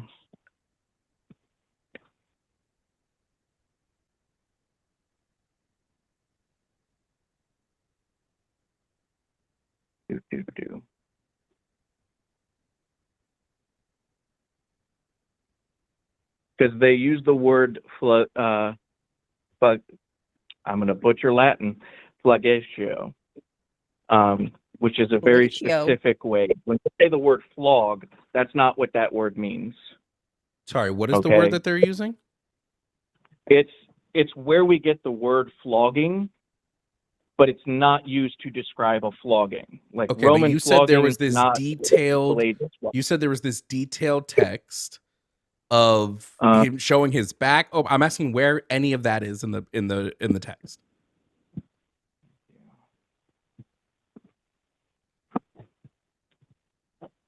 One moment. And the thing is, too, like, honestly, the Jewish people were allowed to just murk Jesus. They could have just stoned his ass. So, like, the whole situation is kind of strange. Well, the reason they didn't stone him was because they couldn't. Wait, I don't want to move past until we get the, because I feel like we'll get put. I want the detailed, where the detailed account is.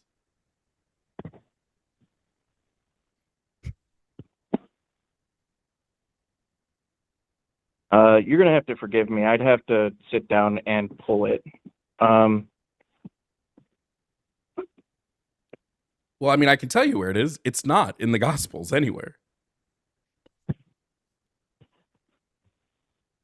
The Gospels make no detailed mention about his flogging. They just say that he was.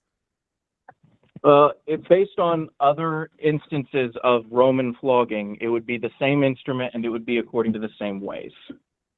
Okay, and that's not medieval Wait, flogging. I don't deny.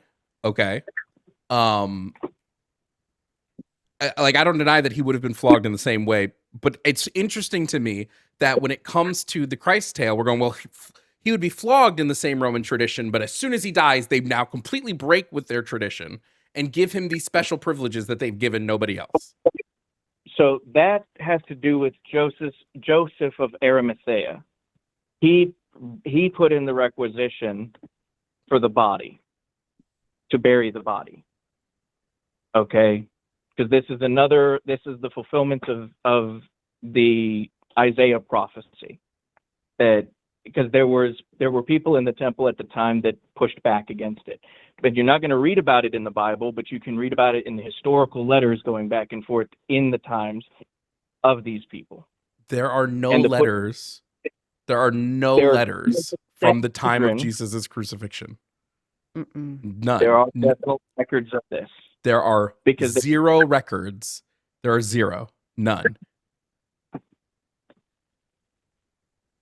There are none. Josh, there's no peers, there's no literally contemporary. no contemporary. That would be considered contemporary writing of Jesus, which every scholar would be grasping for. They'd be going nuts for. But even the hardcorest of apologetic scholars acknowledge that there's zero contemporaries of Christ, and that the earliest writings, even talking about him, are going to be Paul's letters. And when are they written? When are Paul's letters? 20 years. Letters written? 20 earliest that's estimated as 20 years post Jesus' death. Okay. What about Josephus's writings? Even longer. And way longer. Like a couple, like hundreds of years post Jesus' death. And when Josephus writes of Jesus, and when he references other people in the Sanhedrin, he doesn't. At the time of Christ, Josephus writes 2 sentences about Jesus. Literally, there's only 2 sentences. Here, let me pull it up. Yeah, one of them, Origin, doesn't even mention because at the time it didn't say what it says now. They had to bastardize it. Yeah, it's like, and that's also depends on which scholar you're talking about, because some scholars don't believe that Josephus wrote this and that it was just attributed to him later on. But let me pull up. So it's the Testimonium Flavianum, in which he writes about Jesus. Let me just pull up the exact text, because the exact text is very interesting. Yeah, some scholars think that it was an interlinear, like a note that eventually got put in. Yeah. He says, I need to just like copy and paste this so I don't have to. He said, about this time there lived Jesus, a wise man, if indeed one ought to call him a man, for he was one who performed surprising deeds and was a teacher of such as accept the truth gladly. That is considered pretty standard. And then the next part is where people contest, was this written by him?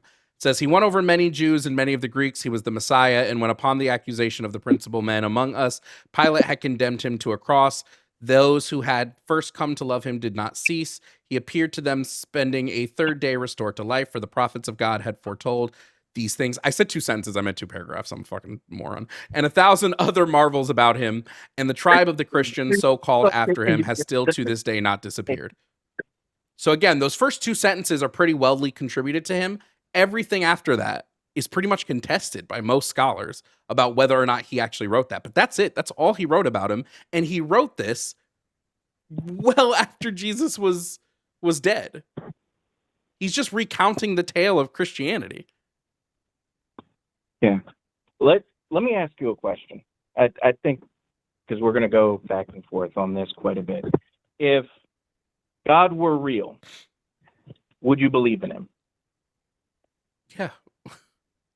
Would I follow him? That's a different story. Would I believe he exists? Like, if he was real, I would believe he exists. Yeah. Yeah. Would I follow him? Probably not.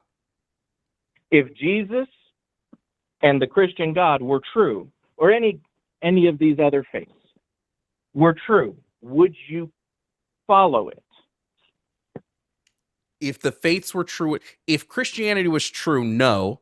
I think the God of the Christian Bible is wholly evil and I would hate him. There are Wait. some religions though that if it were true, I'd probably follow. Okay.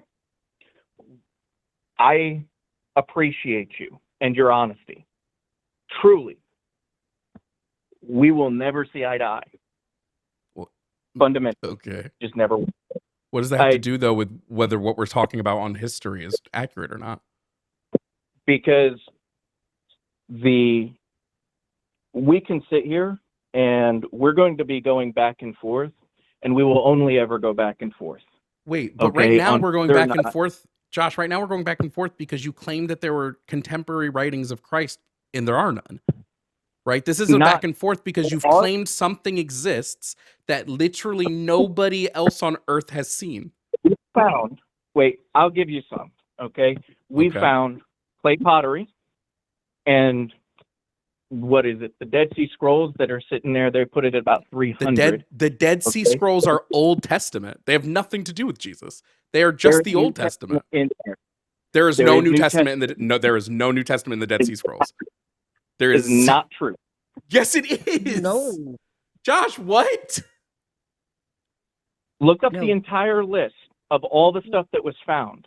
I have. We have. Okay. All right. Maybe the Dead Sea Scrolls is only, it's specifically only, like that's, the Dead Sea Scrolls aren't even considered to be this mythic thing. It's just, oh, hey, this is the earliest piece of the Old Testament that we have. It's the earliest written down version of it. And people are like, oh, yeah, like I believe the Old Testament existed for thousands of years and that these were stories being told, maybe not thousands, but you know what I mean. These were stories being told. And it's just, here's some people that wrote some of the stuff down. Makes total sense that this would exist. It doesn't say anything. There's literally zero New Testament stuff written in the Dead Sea Scrolls. It's dated 250 BCE to 70 CE is like the dating of it. You are absolutely right. I am wrong. I'm misrepresenting a different discovery. There was another discovery because it had to do with the Ethiopian Bible and some of the inclusions in the Ethiopian Bible. And there was a discovery, and that's what causes the Book of Mary to be in contention. What discoveries about the Ethiopian Bible are you talking about? That would change any of this. It was dated to the 500s. I had to stop and I had to think. I apologize. I mean, that's fine. But again, that just puts us right back at there are no contemporary writings of Jesus. The earliest comes 20 years post his death. Right. But you look at the way that the Gospels are written and the way that these things are written, it's go talk to these people. There are people who were alive at the time, and that's how it's written. Okay? And you fundamentally said, even if the Bible were true, you would not follow it. Well, no. It's not that I wouldn't follow it. It's that I wouldn't like who God is portrayed. The God that is portrayed in the Bible, I believe has done some of the worst things imaginable. So could I believe he's true? Yeah. I would disagree with how the Bible describes him, like how they personify him, right? Because I would look at the things he did and said, bada bing, bada boom. But that has nothing to do with whether the historicity of Christ and the resurrection and all these other things are accurate. So why would a bunch of people go to their deaths suffering awful, evil things, okay, for a lie? I don't. Why did they all?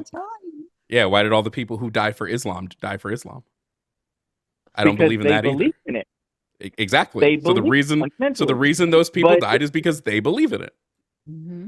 I don't discount that the people that believe in this stuff believed in it, right? People believed in Heaven's Gate and they all drank the Kool-Aid while wearing some sick ass white Nikes. That's such a major conversion event of staunchly opposed people. Okay, Saul of Tarsus is a great example. Very staunchly opposed to Christianity. Convert so fully. Because people Okay, believed it. and these are examples. Mass of it. belief in something isn't proof that that thing is real. It's just mass belief. I don't deny that there was a mass, like around 300 CE is, I think, when like the first major boom of Christianity. Like, why isn't it that at 300 CE is when like 5 to 10% of Rome converts? I don't deny this stuff. Like, this is historically real things. So okay.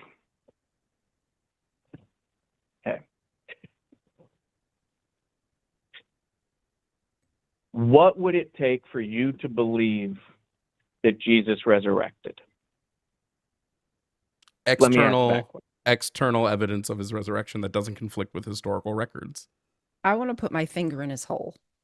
Hey, yo. Okay. All right. So fully understand that. If you could put your hand in the nail pierced hand, and I'm not talking about dream it. I mean, you have.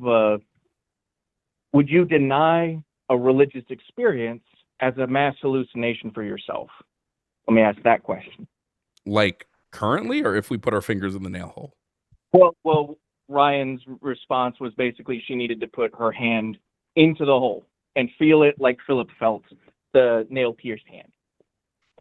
If I had a religious experience, I would look for basically any other logical explanation for what I'm experiencing first. Right? I'd probably first go to, did I take anything? I'd then go to, how's my mental health doing right now? I'd then go to, am I sleeping? Like, I would look at like pretty much everything else first, and then I would probably start to wonder if I'm like, I might be a little out there. Somebody's like in having an internal experience of this doesn't prove to me that it's real. It just proves to me that I'm having an internal experience, and an internal experience can lead someone to belief. I don't discount that people can start believing in Christ or believing in God because they have an internal experience of God. I think that's fine. That's fine that you do that. But that can't prove to me that he's real or to me that Christ resurrected. I don't know about Ryan. I don't know when was the last time she had a religious experience. Something typical, and that's a very different standard than what you had. And that's why I asked the question for Ryan. I was being a little bit facetious. I was being a bit facetious. But if what is said in the Bible is true about like your heart and you would know God, I just feel like I would know. Wouldn't I just know? Wouldn't God kind of just be there? I'd feel it. I'd know it. He'd talk to me. Okay. That is a very fair thing.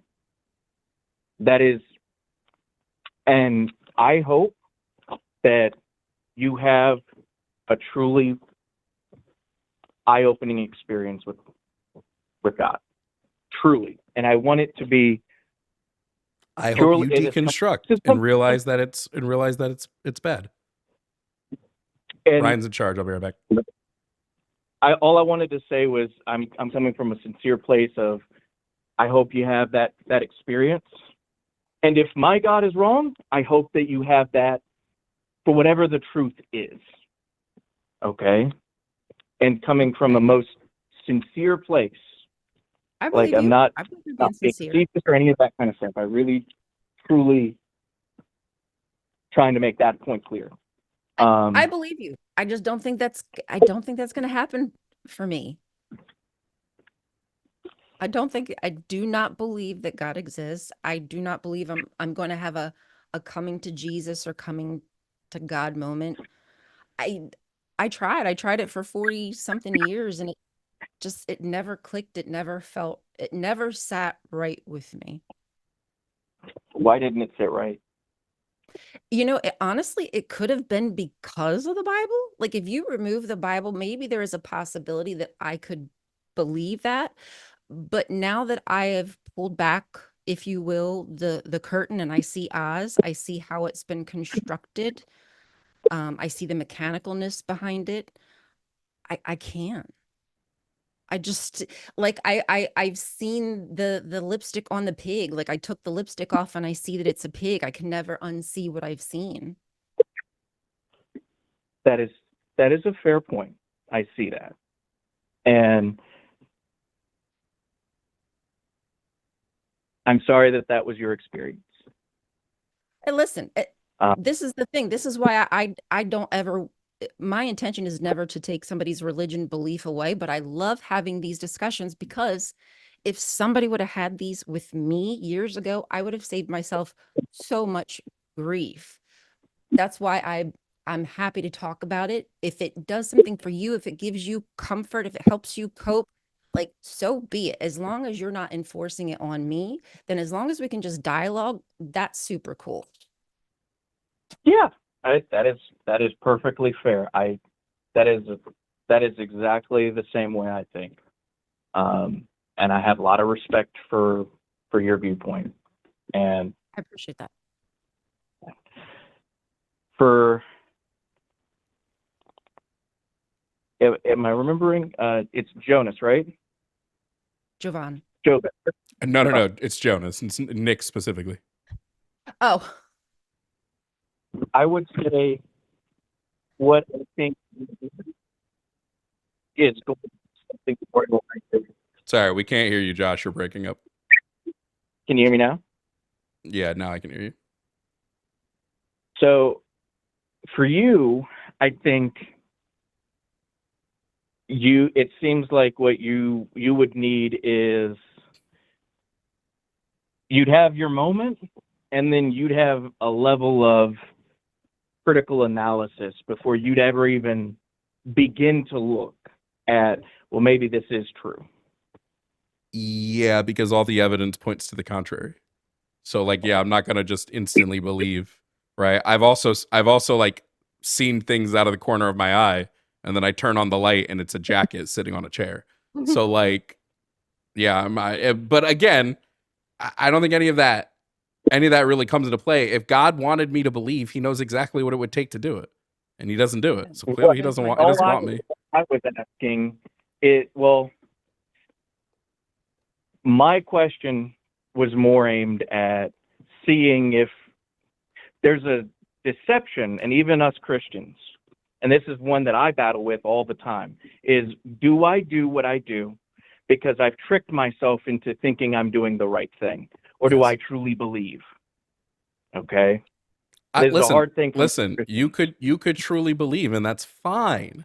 All I'm saying is there is no external evidence, okay, for any of this stuff. There's no external evidence for Christianity. There's no external evidence for God being real. There's no external evidence that Christ was resurrected. And I think it's only plausible that Christ even existed. But we're not going to get into the historicity because I could argue that all day. But like, when we're having these conversations about the Bible being true or not, I don't think it leads to a conductive conversation for us to now get into, well, what would cause you to subjectively believe in this thing without any evidence? I don't know. Who knows? There's no evidence. That wasn't right? So I said, what would it take for you to believe? Okay. it would only it would take me evidence to it. And then you said, well, what if you had an experience, which is just subjective? It's a subjective internal thing. I don't believe based on subjective internals. So even if I had an experience, that's not enough for me to believe in God. It needs to be some form of external evidence, something compelling. Like, I don't know, a contemporary writing of Jesus. Like, you know what we have of Roman emperors? We have coins minted at the times they were alive with their faces and names on it. We have the writings of their enemies and the people that they spoke to. Like, this is why when you made the claim earlier, you were like, there's more evidence for Jesus than there's for the Roman emperors. Not even close. Like, that no scholar would agree with you on this. It's widely agreed that there's no contemporaries of Christ, and that's okay, because that's why these people have faith. So the pottery in ancient Egypt that depicts Christ. Not from the time he was alive. There's no pottery that was made while he was alive. It's all made well after the fact.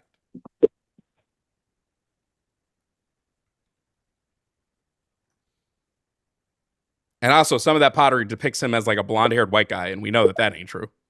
That's not even what I'm remotely talking about. That's not even remotely. These are the earliest we have is from the 2nd century. That's the earliest we have for any like depiction of Christ on any form of pottery or anything. It's going to be the 2nd century and then early 3rd century.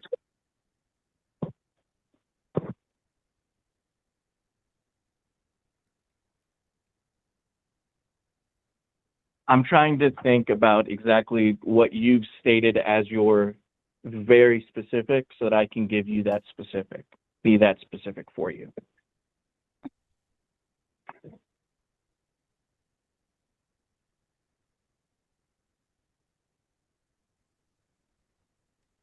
Like the worst part is the earliest we have is like a joke pot. Like it's pottery that like makes fun of Christ.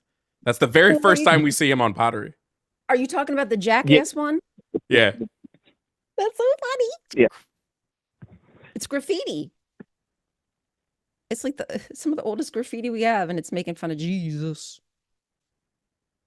And I would just say like if just having someone's face on pottery proves that they existed. Hercules exists. Mm-hmm. Zeus exists. Yep. Banana. Like we have actual contemporary. This is my thing. Like look at, and this will be the last thing because we're running late on this call. But I know there's no time frame, but still we've been talking for almost 45 minutes. Like if I'm comparing religions, we have contemporary writings of people that existed and personally knew Muhammad. That's more than we have for Jesus. Yeah, but we don't have any Qurans from the time of Muhammad. We don't have any Bibles from the time of Jesus. Well, but we have the Old Quran Testament. started being written. There are people who have. There were Qurans being written at that time, and we know that because they were all destroyed. So there that's were totally. Bibles. There were Bibles that existed at the time of Christ. It was the Old Testament, New Testament. But either way, it's time we moved on, and especially because somebody paid for us to move to the next conversation. So, Josh, thank you for calling. If you want to call again someday and continue the conversation, what the fuck did I just do? If you want to call again and have the conversation, feel free. But yeah, it's time we move on. Have a good one. Thanks, Josh. Oh boy. Martain tried to call back. He's permabanned, so I blocked his phone number. Guys, good call with Josh. Long call with Josh, but good call with Josh. 219-327-8005. He kept trying to push us away from the actual claim. But you know, he lost me when he was like, we got pottery of Jesus. Huh? Where? Next up, coming onto the show is Jacoby, like what's that from? Who's Jacob Sutton Jacoby? What is that from? Is that Scooby-Doo? That's Scooby-Doo. That's the first Scooby-Doo movie. Now, the first Scooby-Doo movie, the bad guy is named Sutton Jacoby. Anyway, Jacoby calling in to talk about topic number 1, God being real. Jacoby, can you just provide me with your age and pronouns? I am 22 and I am a man. Him. Okay, so he, him. Got it. No problem. Now, Jacoby, calling to talk about God being real. Jacoby, are you a theist? A what? A theist. No. Okay, so you don't believe in God. Monotheist. Yes. Okay, you are a theist. I can't hear. I'm in a loud place. I can't hear. No problem. Jacoby, what God do you believe in? Jewish God. The Jewish God. So you specifically... Which God? Ooh. There's a couple Jewish gods. I'm just saying. No, there's only one Jewish God. Well, I mean, there's Yahweh, there's Jesus, and there's El. There's 3. That's Christian, not Jewish. Well, Jesus is Jewish. Jesus was, but he wasn't a god. Okay, so you just believe in Yahweh, correct? Just God. Correct. Okay. Let me ask you a question before we begin. Why don't you believe in, like, let's say Muhammad or the God of Islam or Odin or something like that? Because they're not real gods. They just claim they are, but they're not actually. Okay. Same thing to you then. Do they exist? But I'm Jewish, and No, I'm just saying, like, that if that's your standard for belief in a God, then I would just say that's the same for your God. It's just lying. Doesn't no, actually but exist. he wasn't a real. He's not a person. He can't he didn't just claim it. He created everything. Okay. Why do you believe that to be true? How do you think we're here right now? Don't know. Probably abiogenesis. But who created that? Nobody. Abiogenesis would mean that created your life can God? come from non-living matter.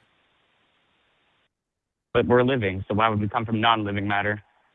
Because living things can come from non-living things. We have like direct scientific proof of this. But where does science come from then? Where does science come from? What do you mean by that question? Yeah, God created science. I don't know what that question means. Science didn't come from anything. Science is just a tool we use to examine the universe.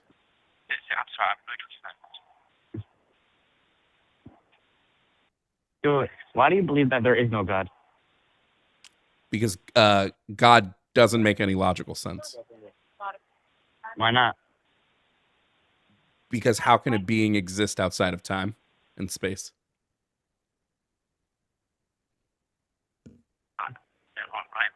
Yeah, we can't comprehend what that is because he's God. We can't comprehend God and what he is and what? How he does everything. I can comprehend God just fine. It just doesn't make logical sense. So we can define God, but Not we to can't you, comprehend it? but No, like period. Like how can a being exist outside of time and commit actions? God. It's literally God. Actions require God can do time. anything. Yeah. Time is Like, a chronology of events, God is it has not? Huh? Does the person you're talking to want to talk to us instead? It feels weird that there has to be a middleman. Why don't we just talk to them? Oh, no. He's just with me. He's literally giving you answers. No, he's not. Do I need to play back the tape where he said something and you repeated it verbatim? No. Okay, so why I'll doesn't ask he him just if he talk wants to us? talk. Like, this just seems like weird that there's a middleman. He said no, he's too embarrassed. Oh, well, I would be embarrassed too if I believed in God. Why? Because it doesn't make any logical sense.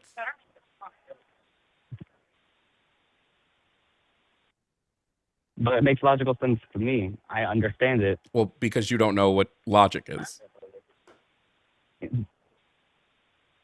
Well, I know logic is. Logic is you're stupid and you don't make any sense. Exactly. Thank you for proving me right, Jacoby. That's great. What? I love being proven right. It was. Jacoby, what are the 3 laws of What? logic? What? What are the 3 laws of logic, kid? Keep up. I don't know what that means. Exactly.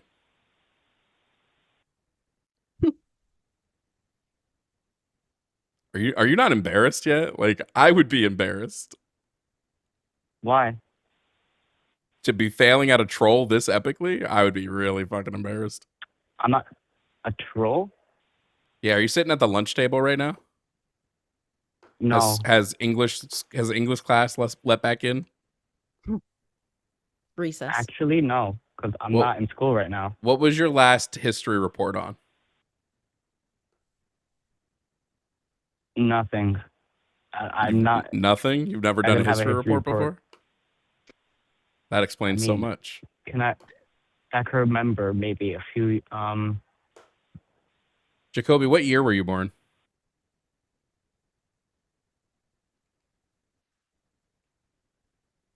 2002. Why'd you have to think about it? 2002? No, So you lied about your age, too. Yikes. Yeah. Yikes. So how old are you really? I don't actually want to tell you. Why not? Do you think we're gonna find you by just knowing your age? No, I just don't want to tell you. Because it's under 18, isn't it?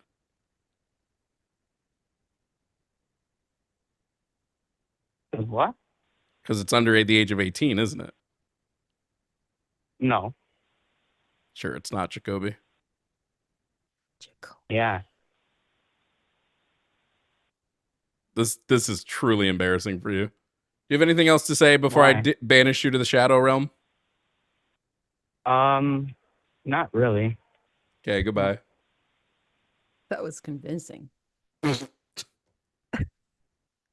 the fuck, bro? He said the Jewish God. I was like, there's 3 of them. Oh my gosh. That was so stupid, dude. Let's read some super chats, fam. That's incredible. That was the best call we've ever had, chat, truly. Truly one of the, it's simply the best. All right, let me, we got a lot of super chats I didn't write down. Hold on. Let me put them all in so that I can answer them. Okay, I think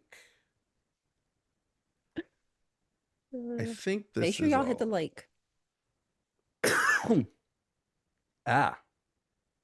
We have some more calls, so we're gonna get them. We're gonna get to those calls after I do super chats. I'm just trying to make sure I have all the super chats down here.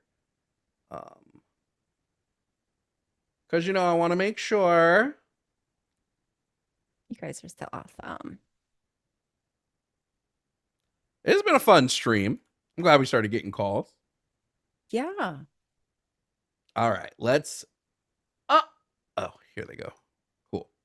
Let's do the super chats. We did that one. We did that one. We did that one. Okay, here we go. Super chats. Oh.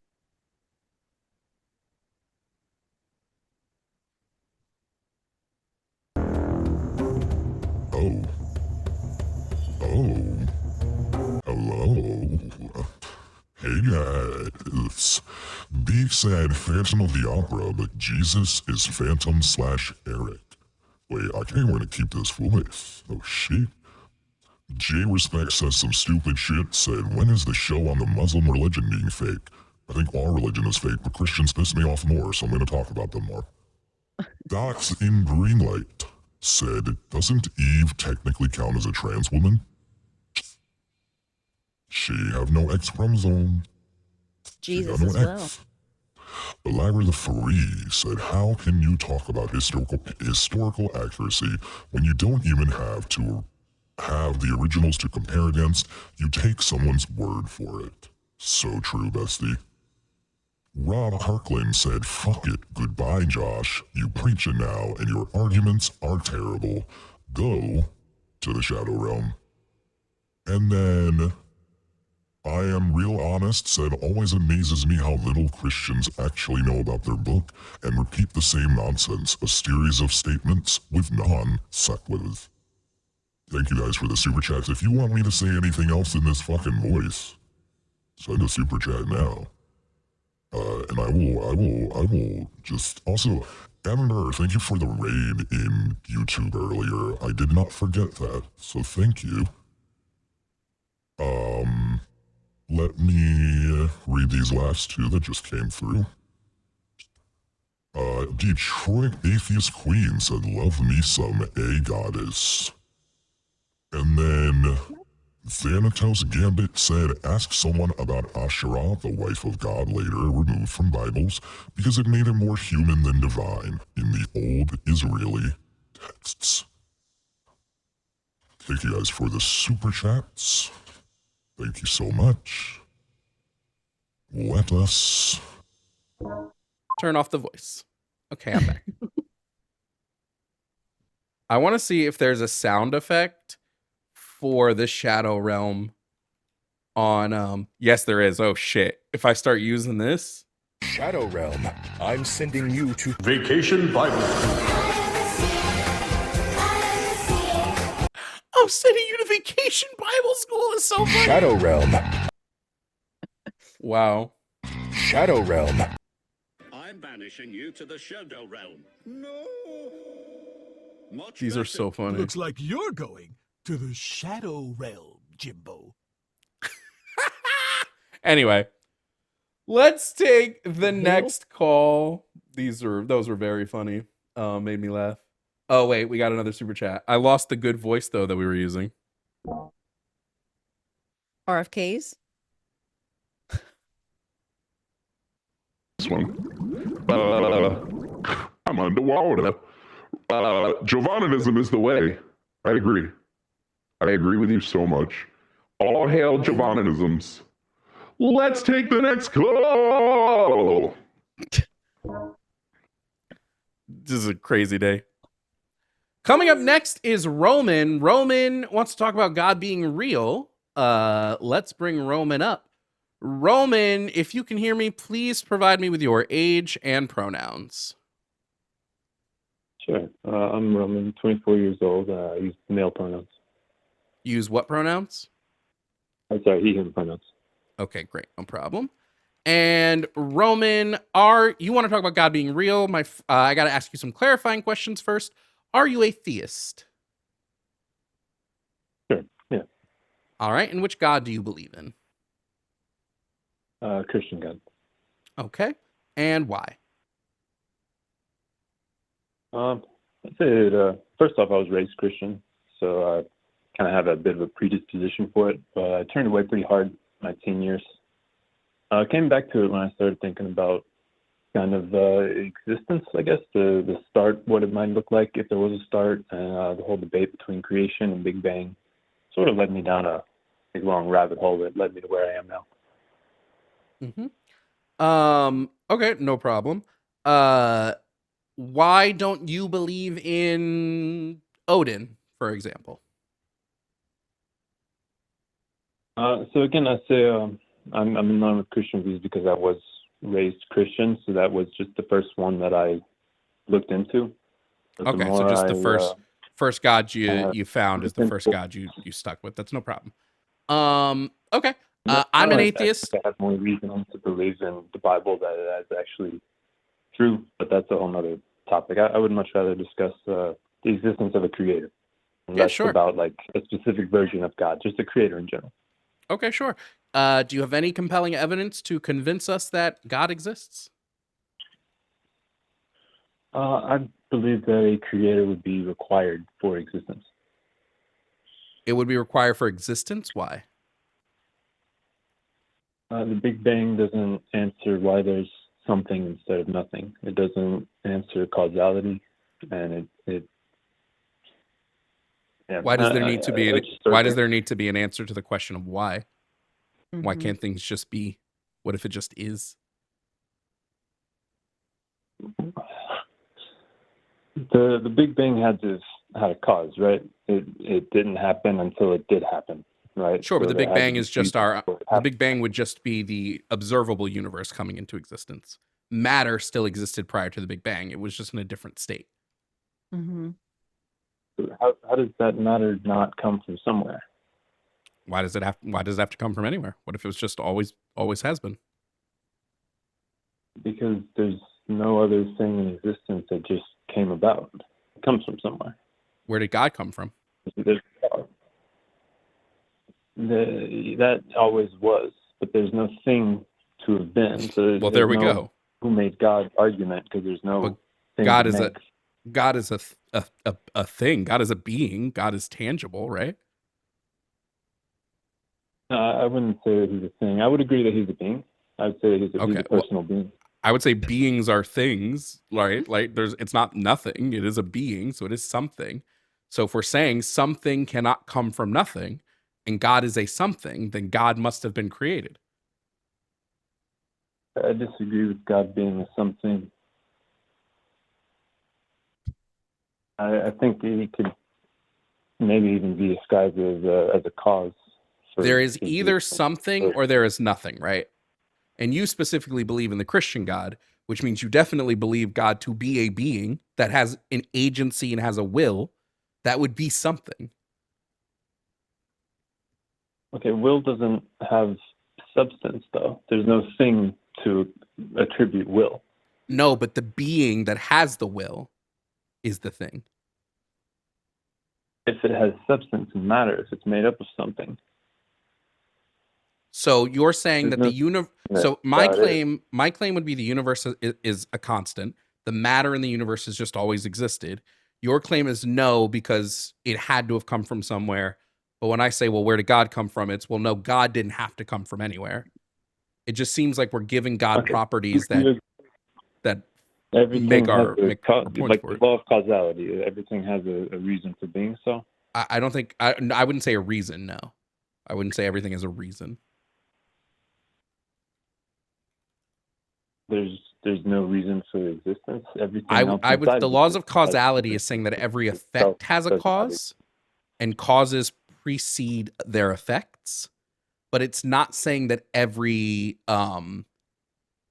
it's not saying that things have a cause specifically, just every effect has a cause, which I would agree with, except comma, if there is no effect of creation, then creation doesn't need a cause. Is there anything that's just always been? Could be. The universe, again. Your claim would be God has always been. Right? I'm just putting those same properties onto the universe.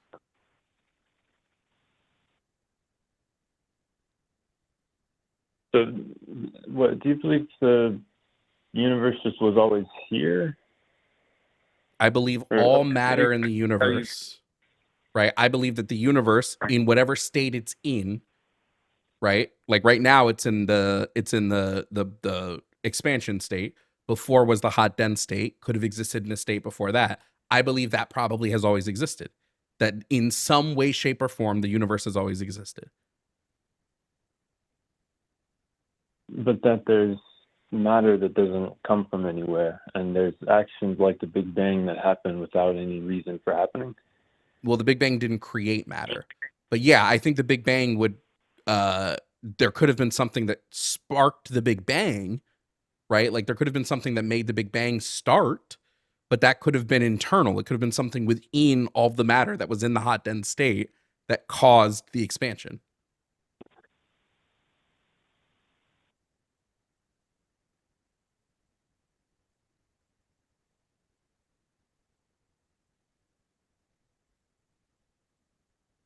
Okay, I'm trying to wrap my head around this. Is there a start to the universe in this, or not? If the Big Bang is the start, but it always has been. The Big Bang is the start of the observable universe. It's only the start of our observable universe, right? It's just the Big Bang isn't saying there was nothing and then all of a sudden there was something. It's saying all the matter was condensed in this really hot ball, and then that ball expanded. And that ball just was since the beginning of. The ball could have existed in another state. I really like the cyclical universe theory, that the ball expands to a point of too much, and then it like folds in on itself into like a black hole and becomes the dense ball again. And then eventually it expands and contracts and expands. I like that theory. I don't know if that theory is based in anything, but it's more fun to me than God. My issue when we go to like God's existence is God is supposed to be a being that exists outside of time and space, who created time and space. But you can't create time without time, because creation is an action and all actions require time. What if the first action being creation inadvertently created time? You can't do an action without time already existing. In the beginning, God created the heavens and the earth. You need time to exist. Roman, you need time to exist to do an action. Time is required for any action.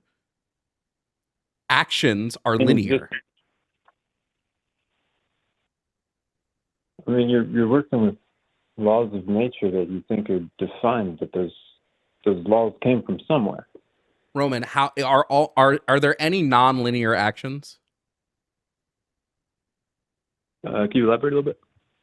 Are there any actions that can happen in a non-linear way?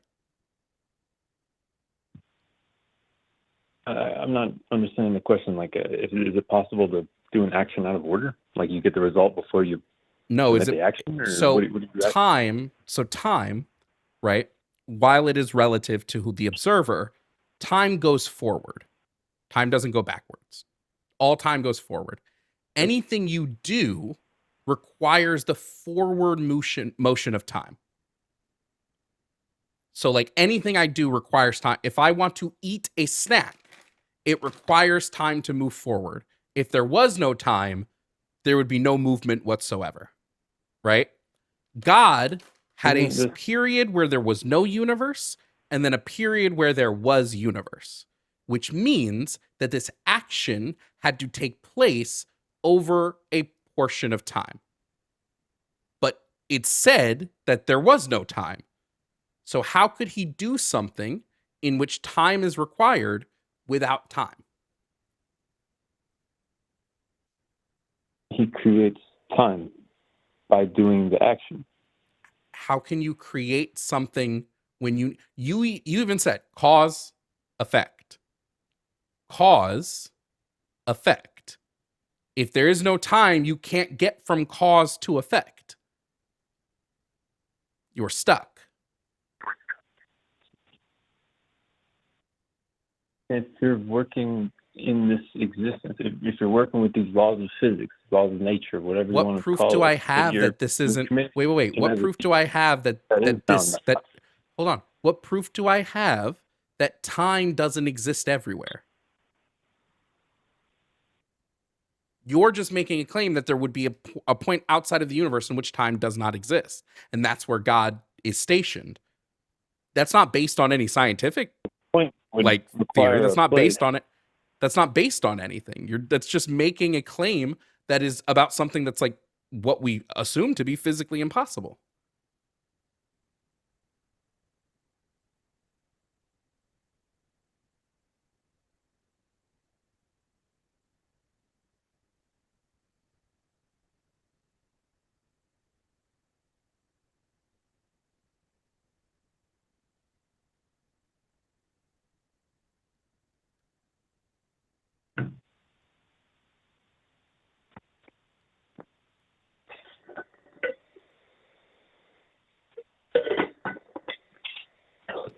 You there, Roman?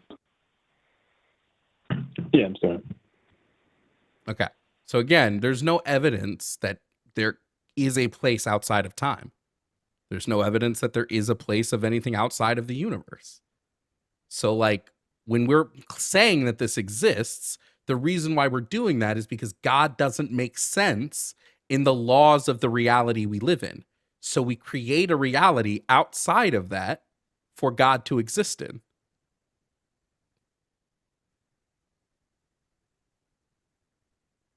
Because, okay. Oh, sorry, my brain's spiraling right now.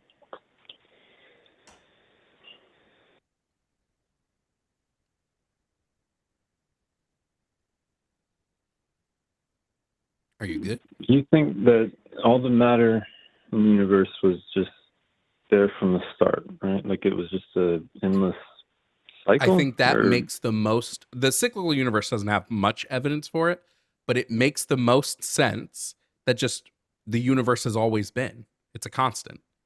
It's never not been here. Okay. And is that provable? Is there any evidence to support it always being here? Is there? Well, I mean, again, if we take the condition that matter cannot be created or destroyed, that would be significant evidence to me that the universe has always existed, right? Because that means that matter had to have always, if it can't be created or destroyed, it would have to have always existed. But again, this is where people put in the God. They're like, okay, well, that to me is hard to conceptualize. So instead, I'm going to conceptualize a being that can create matter. I think it's more energy can't be created or destroyed, but, same thing. Matter can only exist with energy, so. But everything required for life as we know it was there from the start? Yeah, why not? Others expended? Yeah. It's hard to believe. What other thing in existence just kind of came to be? Like what other things always are? Gravity. Gravity always is in Why? some way, shape, or What form. It's just makes a it go from a physical pool, property. the condensed plasma state, or whatever you call it, the ball? What makes it go from that to expanding? It could have just been random atoms smashing into each other. I mean, we've seen what happens when atoms smash into each other in like really low grade, like when we're running particle accelerator experiments. Who knows what that could do on like a cosmic scale, right? Have you ever seen instances of that actually creating life? We've seen instances of that creating atoms. So like they've smashed two particles together and created all new particles. Now, if we're talking about life, that's a different thing. Again, abiogenesis. We're pretty confident abiogenesis is real. I think it's even hit the point where we have pretty significant evidence for it. I'm just not 100% up to date on that. You need to call someone like Forrest Valkai, who knows a bit more, or Erica Gutsick Gibbons, who I'm know going to be a honest bit with you. more I about have that. zero idea what abiogenesis is. Would you mind giving me like a brief rundown? Yeah, abiogenesis is just the idea that life can come from organic living matter can come from non-organic living matter. So just simple chemicals mixing in certain ways can create replicating cells. Is that really the same thing as life, or I really don't know. Yes. I'm just asking questions. Replicating cells would be life, yes, and then that life replicates to where the point that it's not simple celled organisms anymore. It's multi-celled organisms like us. And that's life coming from absolute no life? Yeah, it's living organic matter coming from non-living matter, yeah. You said abiogenesis? Sorry, what's the word again? Abiogenesis. Yeah, you got it. Abiogenesis. I'm going to have to look into that. That's really interesting. But you'd need to speak to like an evolutionary biologist for a bit more information on it. I can only give you like a very broad, brief, like I don't know all the science to it 100%. Like I said, Forrest Valkai, he's on. When's the next time Forrest and Erica both are actually on the line? That would be, hold on, I have the monthly schedule right here. Let me see when the next time they're on is, because that's who would be the best to call on like abiogenesis. They can do way more for you than I can. So good. Yeah, that's definitely a good topic to look up. Yeah, if you want to know, they will be next hosting a show. Oh my gosh, April. What do they do? Forrest and Erica will both be on Skep Talk Monday the 20th on the line. That's Monday the 20th at 6 p.m. No, Eastern, it would be 7 p.m. Central, 6 p.m. Erica and Forrest are, though, like Forrest is on Sunday. This Sunday he'll be on as well, but that will be him and oh no, he won't. Never mind. Yeah, it's Monday the 20th, 7 p.m. Eastern. If you want to call them, they can talk about that a bit more than I can. Like I said, I can only give you a very broad overview. Yeah, no, it's definitely something I'm going to take some time to look into, because the idea of creating life out of something non-living is extremely interesting to me. Yeah, and we even have, that's why I think it's inaccurate to say we can't create matter out of non-matter, or that matter can't be created, because I'm pretty sure we've used particle accelerators and have created matter. So that's why even that I don't think is like 100% accurate be anymore. Using something to create something? No, like completely, like I don't remember the science on it, so let me not say it, because I could be saying the science is completely incorrect. Sure. But yeah, that's why I'm just like, for me, to jump to a god is a jump of non-understanding, right? It's, well, hey, I don't understand how life can come from non-living matter, so I'm just going to believe a god did it, when it seems that we have more evidence that this is just something that can happen in the universe, right? I don't know. I think for me personally, I view it as it takes a much larger leap of faith to believe that all of this just happened, and just happened to play out absolutely perfectly down to the smallest minute detail, than it was something that came from intentional design and thoughtful design. Okay. But that's my view. I'm going to tell I you. personally believe it takes Have more you ever to seen a be an duck's penis before? Ooh, squiggly wiggly. Excuse me? Have you ever seen a duck's penis? There is no intelligent design. Look at it. Is that like the real liquidy one? That No, just it's the injects? Or am I tripping? corkscrew one that causes all female ducks to be Oh, raped. that one. Yeah, Literally okay, I know what every you're talking female about. duck Yep. is raped because the corkscrew isn't Oh, it even is built, isn't horrifying. even perfectly. There's no way an intelligent designer designed a duck's penis. There's just no way. Okay, Or you God can was look like really at, drunk. where we are in the universe, our position towards the sun, how trees work to create a sustainable But no, environment but just like to but breathe our atmosphere. Ryan, you go ahead. I see you want to say something. Just interrupt anytime you want to talk. Well, this really is not my forte, which is why I've just been listening because I enjoy. But to me, it seems more likely that we would grow specifically to the environment. That would make more sense to me. We adapt, or life adapted to the environment versus life being created with a specific environment in mind. Yeah, like when you talk about where we are in the universe, like our position to the sun, the Goldilocks zone is fucking huge. It's millions of miles long. So we had a pretty big breadth where the planet could be. Like Mars is in the Goldilocks zone. The only issue is Mars just doesn't have an atmosphere anymore. But we know that it used to, right?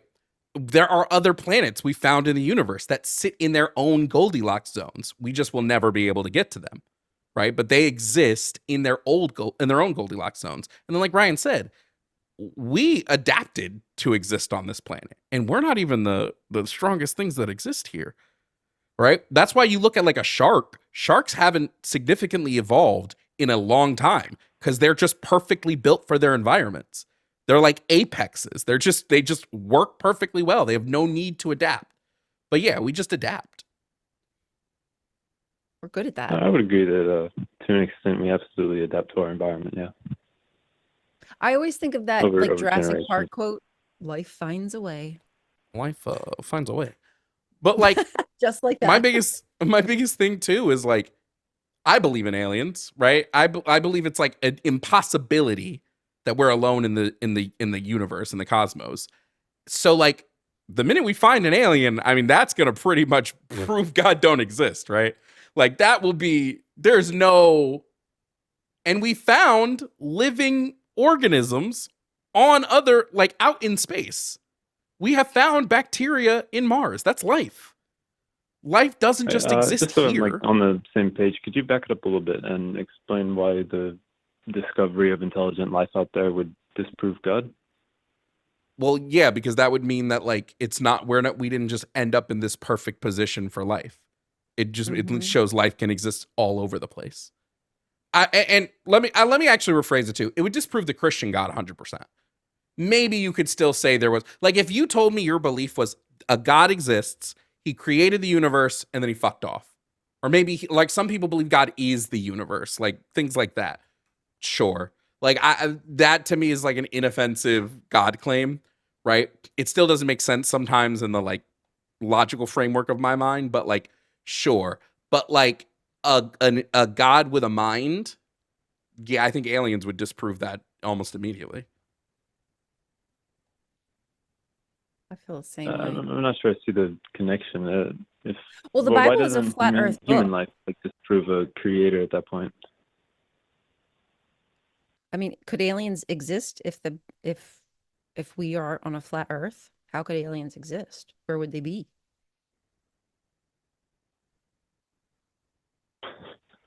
You're losing me with that question. I'm gonna be honest with you. I'm just saying, like, allegedly the Bible says the Earth is flat, like dome. So Well, it says we're made in God's image. So, like, what if we meet beings who are way smarter than us, way stronger than us? Like, I'd be like, well, clearly we're not the ones in God's image. Or has God just done this a bunch? That would be. We're just like. Personally, I think when he says that we're made in God's image, then he's talking about more of our morality or our ideals or our way about. What if there were multiple Adam and Eves and he tests God's every the dad. species God's with an the Adam dad and Eve with many test? babies. God's the dad has families in other planets. You know what I'm Oh, is saying? this Like when he's just gone for that? 2 months traveling, he's actually effing around with this other family he's created somewhere else. Is this just ego from Guardians of the Galaxy? Shit. But yeah, anyway. Yeah, help it, Was there anything else, Roman, before we moved on to the next guest? No, man, you're good. I enjoyed the conversation. All right. You have a good one then. Thanks, Roman. You as well. Thank you both for your time. The next 2 calls are about God existing, but one of them is about the Jewish God, so you'll be able to.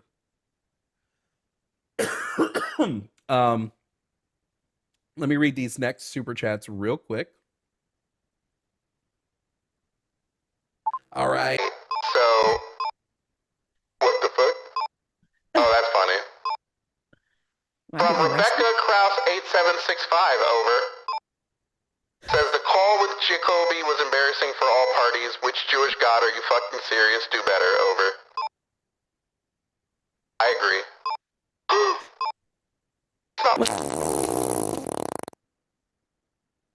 Hello. Okay. Okay, this one is fart. It's just called Fart Show.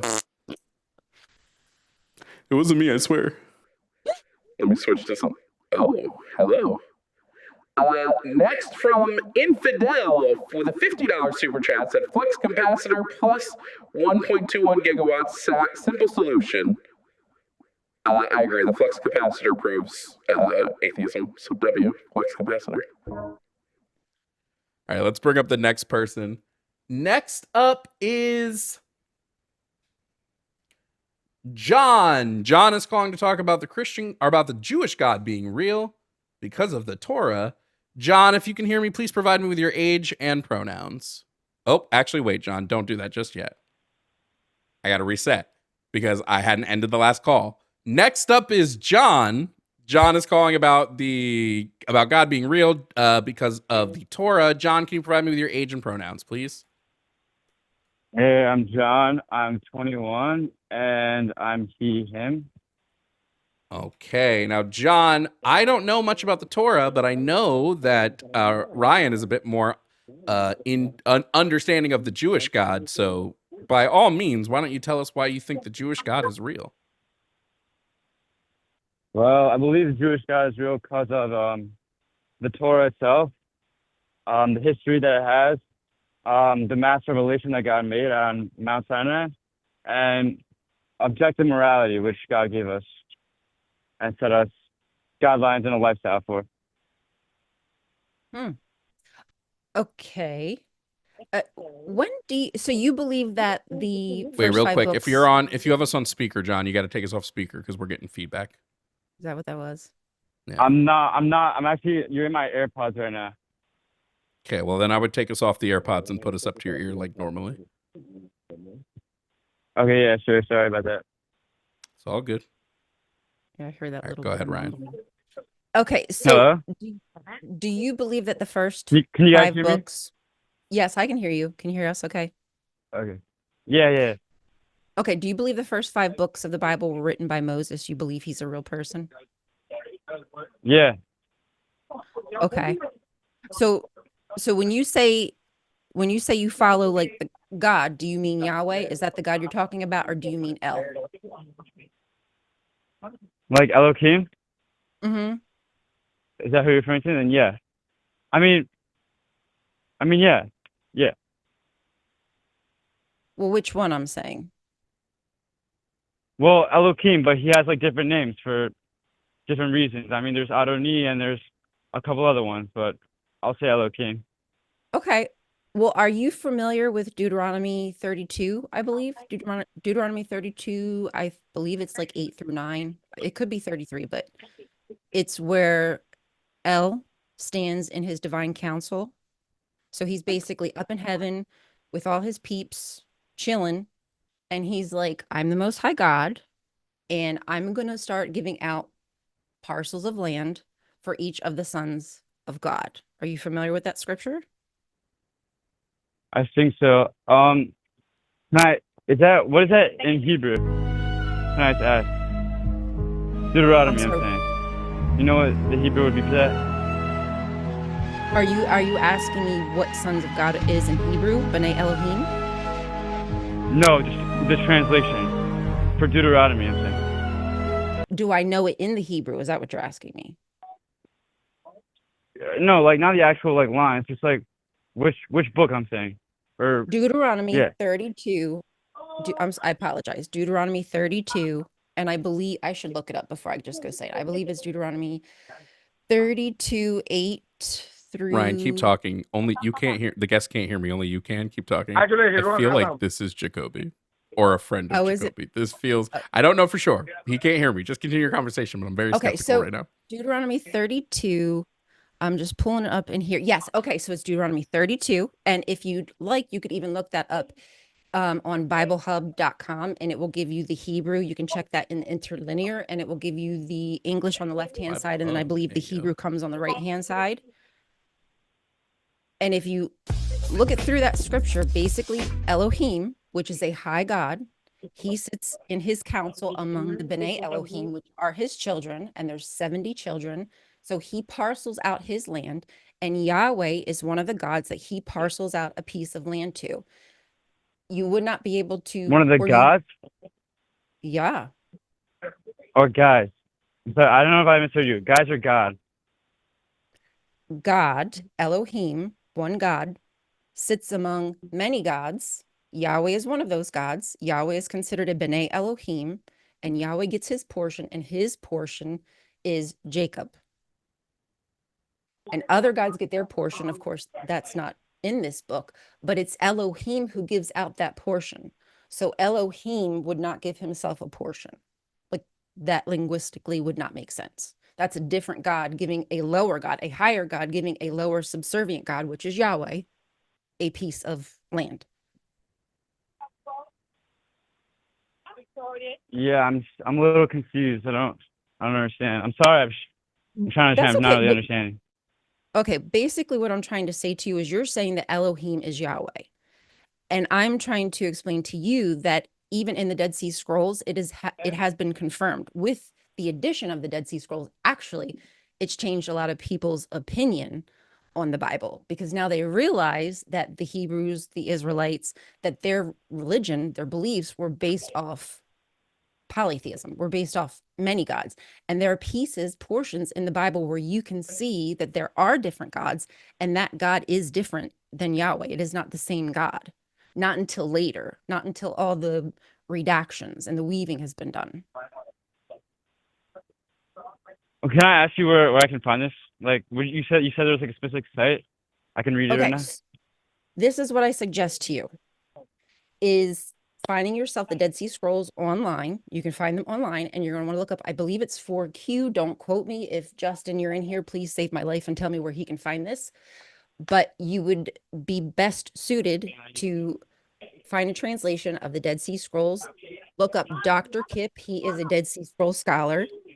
And then you're going to want to research Deuteronomy 32, 7 through 8 in different versions of the Bible to see how it's translated. So you can see the difference between the hidden, I would say, where people have tried to hide, like the Masoretic text, where they've tried to hide it and make it look like it's Yahweh. Then it will elucidate a better idea to you what I'm talking about. I hope I'm explaining this right. I apologize, you guys. No, I think I understand. But I also kind of don't. I'm sorry. Because there's still there's various names of God. I don't understand that someone could say it's just a different God, but I think that's the whole point, is that he presents himself in different ways. He is one almighty God, but in different ways, in different circumstances, you might call him something else. Like, for instance, in a siddur, when someone's praying, in the synagogue, it doesn't just have one name for God. There's several names. It says Elohim a ton of times. It says Adonai a ton of times. It says Yud-Keh Vav-Keh a ton of times. There's a ton of different ways of calling God. That's what I was trying to say before. And I agree with you. And you are correct. There is many different names for Yahweh. There's many different names for El. And there are crossover. Basically, at a certain point in time, there's an amalgamation of Yahweh where Elohim is combined with Yahweh, and not only El combined with Yahweh, but also Baal Hadad. So a lot of the titles for Baal Hadad eventually get attributed to Yahweh, like Rider on the Clouds, God of the Heavens, Most High God. There's so many titles that previously were to other gods that we historically have in the record, which is how I'm explaining to you, or which I'm trying to explain to you, proves, if you will, that in the historical record, these God had these titles before Yahweh came onto the scene. Okay. So I still don't These understand gods how that proves that it's existed a in different. polytheistic religion. Say again. I'm sorry. I still don't understand how it proves that it's a polytheistic religion. Like, also, Because are we referring to Yahweh as what? As B'nai Elohim? say that again. Are we referring to Yahweh as B'nai Elohim? Well, I'm referring to Yahweh, which I assume is the God that you follow, you revere.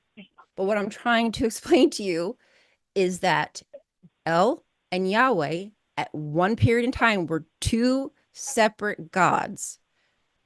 And then at some point in time, there was an amalgamation where they became intertwined. Yeah, I don't know. I have no idea. I'm sorry. I That's can't okay. answer that specifically, Ash. I just I thought it don't was a really fun understand, but thought whatever. experience for you. I hear. I'm sorry? I said I just thought that was a fun thought experiment for you. If I got goaded back that's from Ryan's in charge. if that is something that you would like to look into about how your God came to be, that he's the God that you know today, like how he evolved. No, yeah, 100%. I would definitely look into it. For sure. It's definitely Well, very El interesting. Elyon is the high God. M Wiggy. El Elyon is the high God, which is a title for El. It's also a title for Yahweh. It's also a title for Baal Hadad. And Elohim could either be for El, or Elohim can also be plural for many gods. So it really depends on the context. You have to know the context. Right. Can I ask you what the commentaries say on that? Like Rashi or Tosfos or... That's a great question. I have not really looked up the commentary on that. I have to promise you that I get a lot of my information from rabbis. When it comes to the Hebrew text, I would trust a rabbi before I would trust anybody else. But if you're interested in a Dead Sea Scroll scholar, look up Dr. Kip, and he is on YouTube. He is amazing. He is thorough. He's been over in occupied Palestine. He's done a lot of different research. He is a very intelligent person and worth looking into if you're actually interested. Yeah, I'll definitely search them up. You should do. And look into. I will. Okay, well, what's the next point that you were saying? Or that you were addressing? Well, I mean, I'm not really sure what else you were calling in just to discuss something about Yahweh. Well, I was talking about, like God's master revelation and objective morality that he basically bestowed, I guess. Well, see, I have a problem with the whole objective morality because, first off, I do not believe that God is consistent. And for something to be objective, there'd have to be consistency, at least as far as I'm concerned. So you would have to explain any inconsistency. So any contrast in the Bible, you'd have to you should explain that. Can you give me an example? Okay. Let's see. Inconsistency. Okay, so let's talk about David, King David, right? So in Samuel, I don't remember which one, but in Samuel, it says that Elhanan is responsible for killing Goliath. And then in another part of Samuel, or it might even be Chronicles, it says that David is the one who is responsible for killing Goliath. Why the inconsistency? How is that an inconsistency in God? Say again? How is that an inconsistency in God? Well, because isn't David the chosen one? Isn't David like the guy of all guys who kind of kicks the whole thing off? But we don't have I want to say he's consistent the chosen information one. about him. He is not the chosen one, no. But he I definitely would- played an important role, and he was definitely, he was the king, but he's not the chosen one. I would, if we're Okay. talking about like inconsistencies, especially in morality, I would just go to slavery.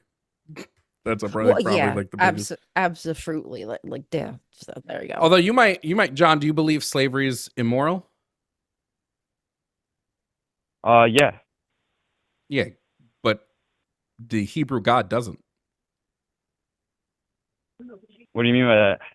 Leviticus 40 or Leviticus 25 verses 44 to 46.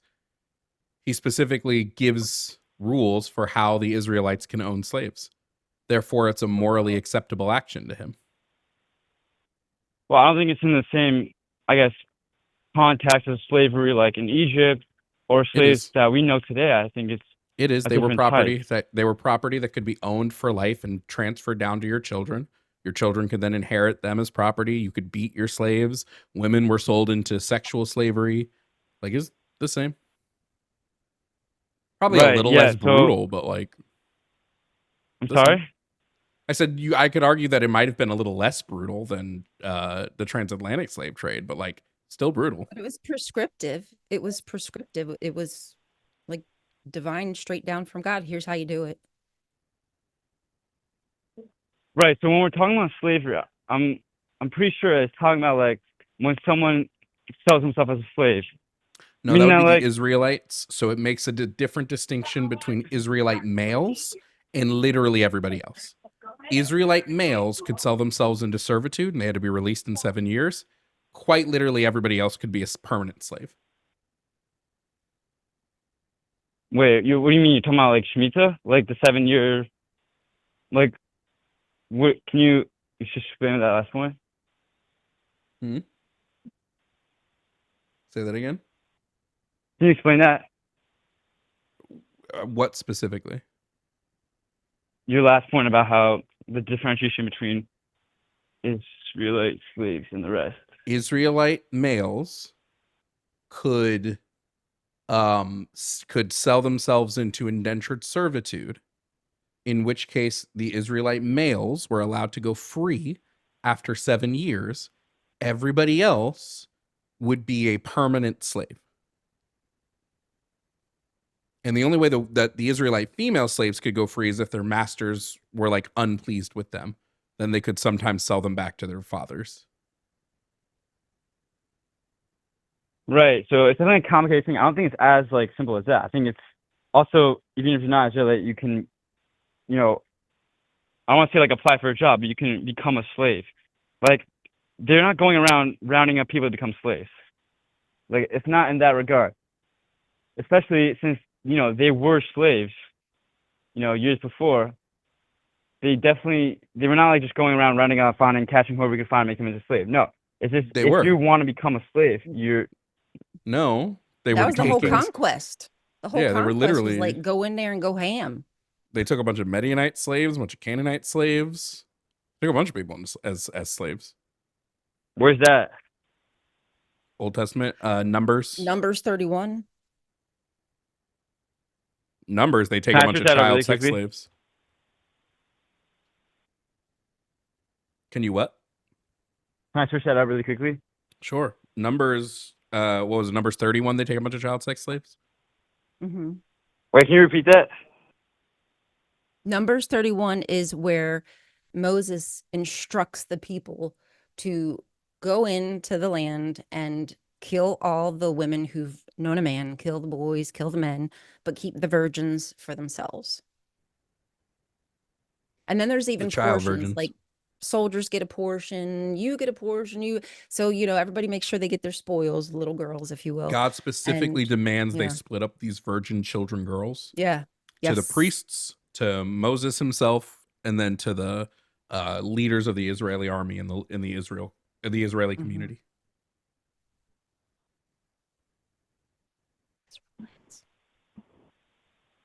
Yeah, I'm shooting it now. And then what's even Okay. better is when Moses realizes this, that they brought what's when Moses realizes that they brought back like little boys, he was like, why the fuck are you leaving them alive? Kill everything that breathes. Chill. You don't Yeah, he gotta says curse. kill You don't everything gotta that curse. he says kill everything that breathes. Mm-hmm.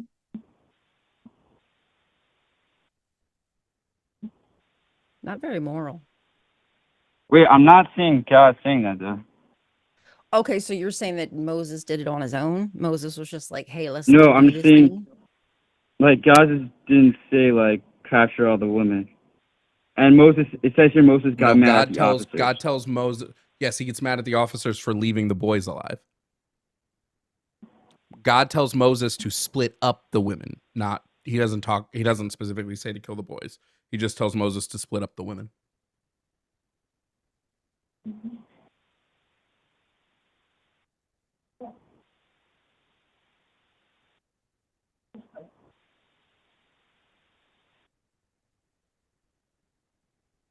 Yeah, I'm still not seeing anything where God says that. Yeah, I'll pull it up for you. No, I'll pull it up. So dividing the spoils. The Lord said to Moses, you and Eleazar the prince and the family heads of the community are to count all the people, and remember, all of the people are virgin girls, and animals that were captured. Divide the spoils equally between the soldiers who took part in the battle and the rest of the community. That's Numbers 31, verse 25.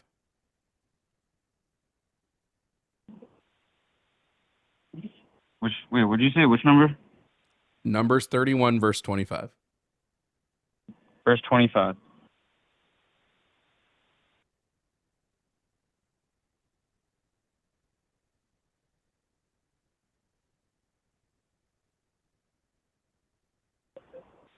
I don't see any slavery in here. I just see, like, divide the spoils equally between the soldiers.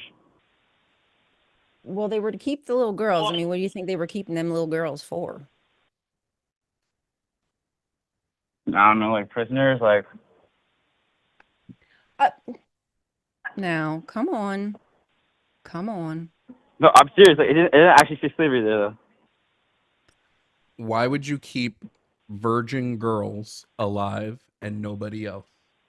Right. Let's think about it. Why did they specifically say virgin? Not just young women, virgins. Yeah, I don't know. It's an interesting question. I think it's an interesting question with a really easy answer. Human spoils. Is there any commentary on this? Probably. Maybe. But I think But, just like, the what- text of the verse tells us everything we need to know, you know? Yeah. Just read all Well, of not 31. always. I mean, that's why the commentary exists. Well, you would have to do that and let us know. Yeah, I don't need commentary to tell me why grown men keep alive virgin girls. I don't need commentary to tell me the answer to that.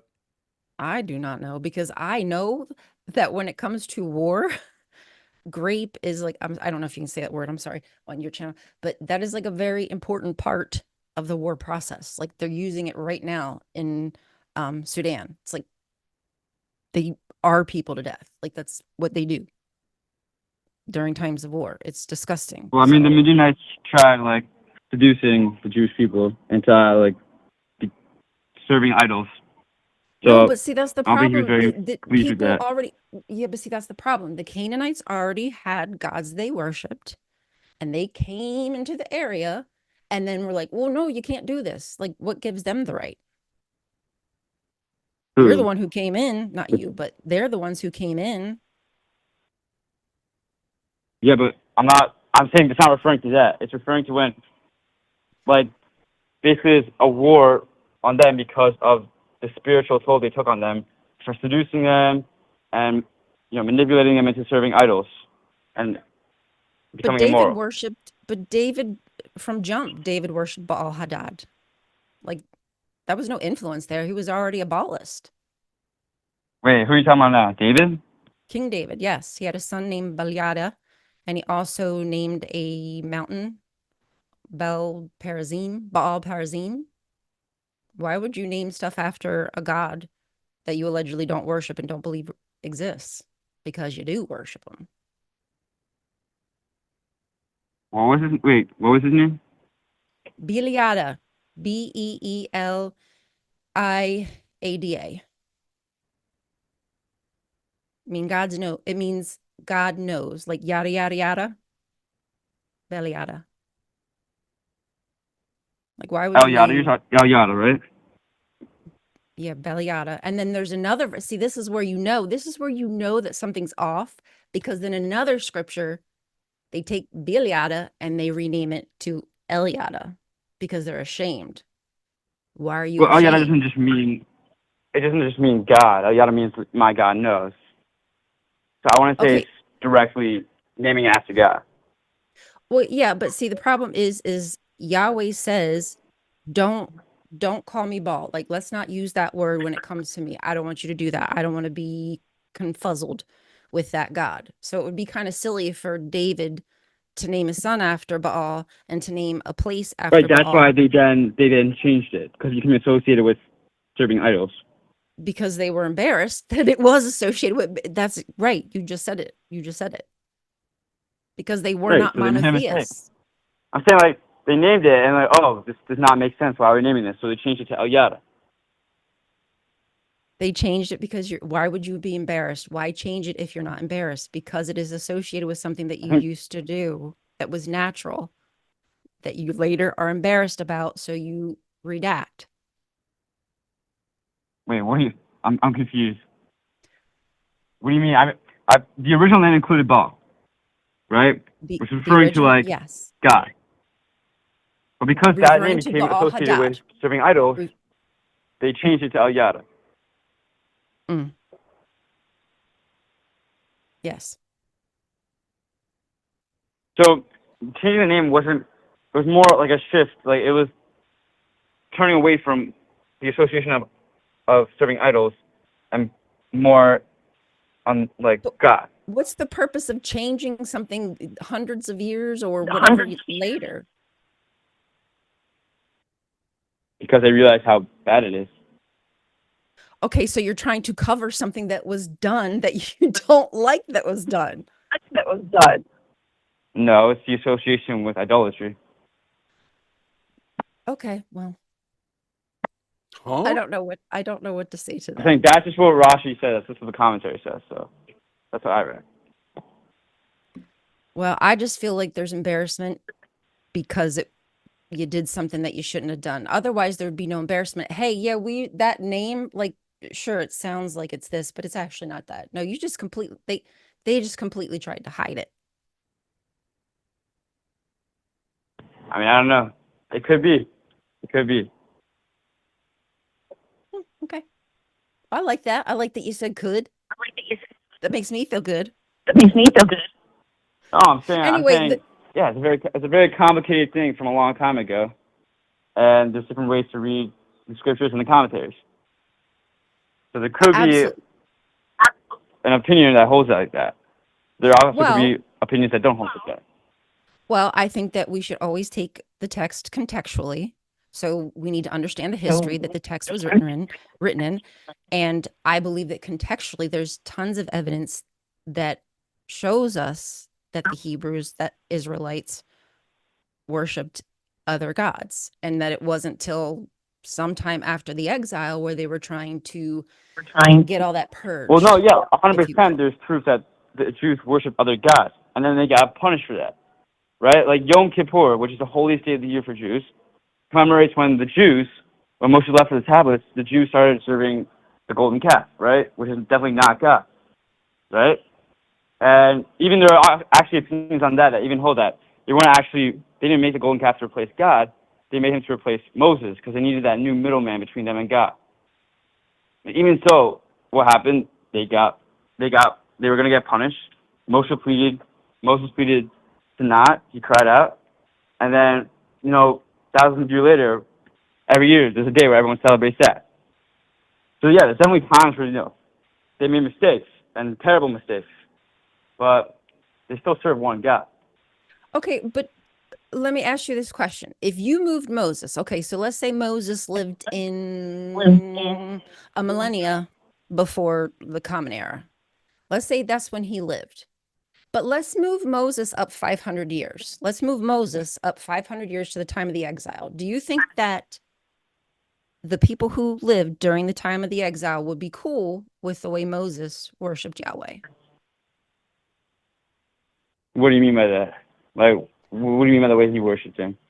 Well, I'm saying Moses and his relationship with Yahweh was different than the relationship of the Israelites with Yahweh in the 5th century BCE versus their relationship with Yahweh today. Like, the relationship has always evolved because there's for instance, there's the reform with Josiah. So like Josiah purges the temple and pulls out like the instruments and throws them out. The caduceus, not caduceus, but you know what I'm saying, the bronze snake on the pole, and there's another artifact that they removed.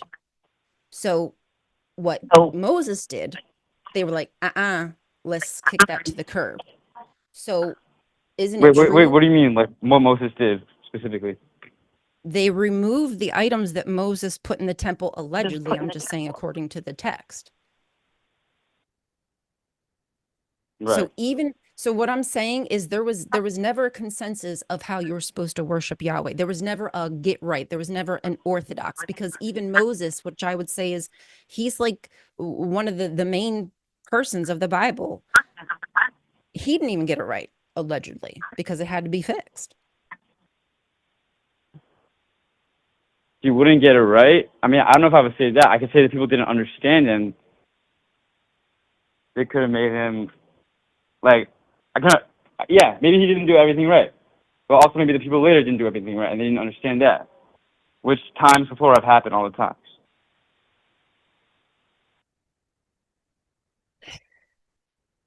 I guess basically my point is that's very inconsistent. How am I supposed to know which is the Yahweh that I should worship? And the means. Right, I want to say... How do I know I'm doing it right? But that's not... I don't think that's an inconsistency in God. Well, that is inconsistent, because if I'm to believe Moses, God talked to the mother effer.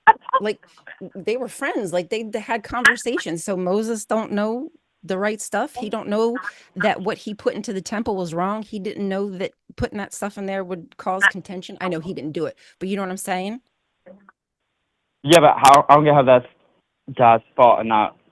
I'll say this, like, why is that just not a consistency in Moses? Okay, we could just say that it's attributed to Moses. Then how are we supposed to take anything in the Bible as reliable if it's okay? Well, the person could have just been wrong because they got it wrong. Well, why should I believe anything to be accurate? I'm sorry, Jovan. Am I boring you? I'm so sorry. No, I just don't have any information on this topic, so there's nothing I can contribute. We can move on, because I don't think I'm going to get anywhere. Or I'm not that I mean to get anywhere. You know what I'm saying? Just having a conversation, but I understand what faith is, Lord Galaxy. Well, John, we're gonna move on. John, I feel like you've got a lot to go home and think about. I'm so sorry. Yawn. Okay. All right. Can I just ask about the Ryan? Is it? Yes. So Ryan, I still never understood your take on the moral, Okay. objective morality that the Torah gives us.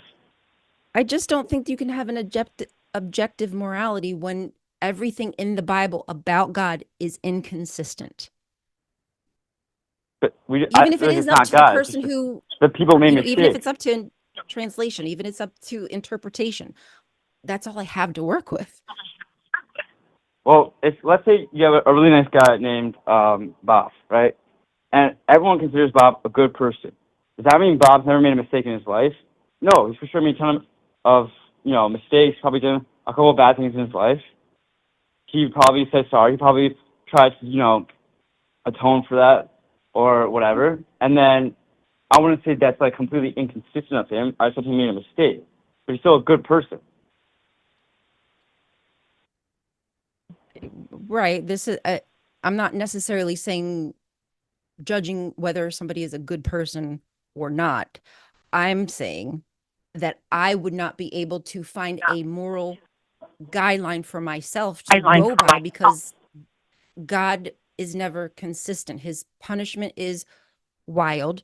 He will punish me if he don't like Jovan's stream. You know what I'm saying? Like, you could be a perfect What about person, but if you're halacha? standing next to a Like bad after person, Javan. your ass And is speaking grass. of punishment, you have been banished to the Shadow Realm, John. So sorry.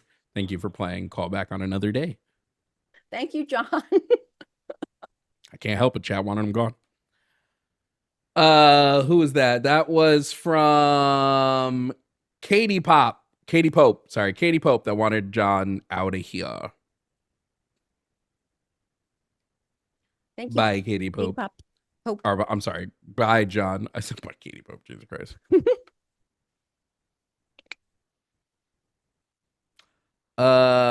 Anyway.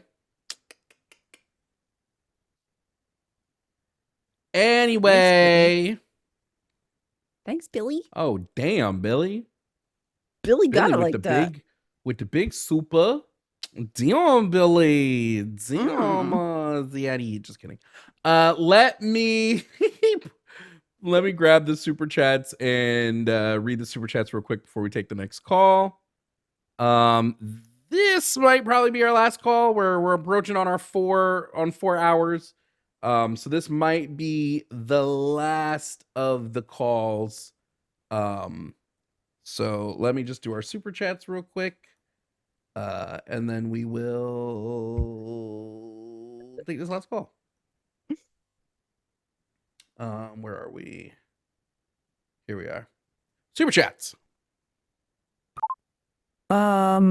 Joshua Everett said, if I can't eat the morality, it isn't objective. So I agree. Thank you for being so true and accurate, Joshua. Next, let's see what we got. What the fuck? Oh, okay, I like this. Lupine Tendencies said Jovan should install a max volume switch on the Simpsons cabinet to drown out idiots with the demo mode. That would just be me playing a sound, you know?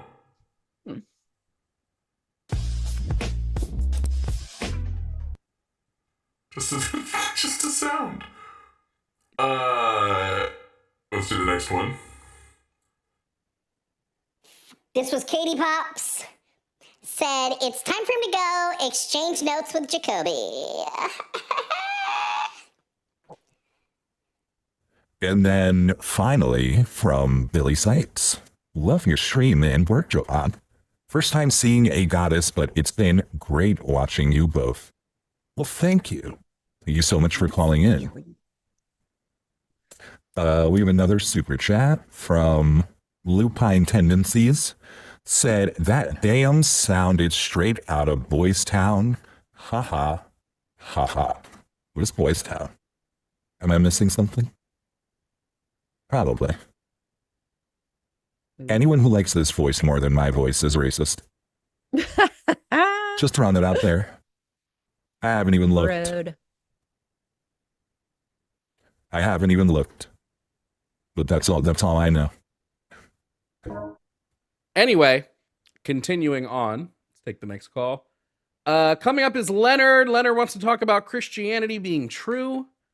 So we have Leonard. Hello. Leonard, hello. If you could provide me with your age and pronouns, please. Age 28, pronouns he and him. Great. Now, Leonard, I don't believe Christianity is true. Ryan also doesn't believe Christianity is true. Do you have evidence to prove that Christianity is in fact true? Yes, but it's a little complicated.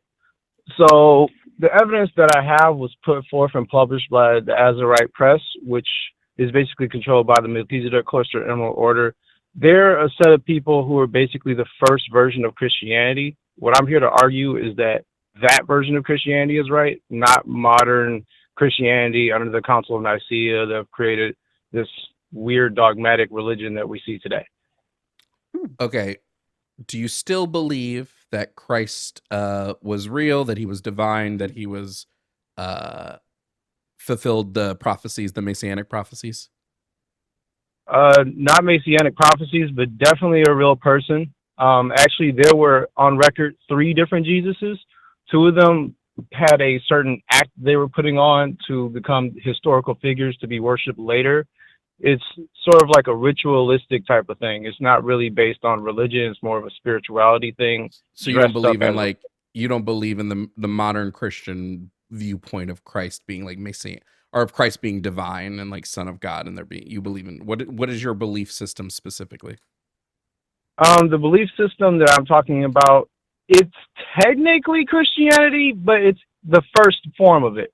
It's very similar to Buddhism, but much different, and it has a long history that kind of reveals everything that the church has been up to. It shows how the church is very much corrupted and is nothing like the original version of Christianity. Sure, but you didn't really tell me what you believe. You just said like, I believe something Oh, different than sorry, this. sorry. So basically, we believe that God is literally all things because God is infinity itself. So it's all possibilities of all things. So it's everyone. And when things are corrupted enough in certain particular ways, they become what you would call demonic, what we call Metatronic. People demonize a lot of things and they start to like go on weird ideas like, oh, there's a spirit that's demonic and it's just purely demonic. It's not from any species. Like, no, every spirit of anything comes from a species. Every species is documented and every spirit has a long resume. Okay, how do We you look prove at a God spirit? and we look at the resume of each God. We don't just assume that any God is good just because it's there to be worshipped. We Sure, look at the resume. Leonard, how do you prove a spirit? Me personally, I'm somebody who has a lot of firsthand experience because I happen to be a shaman.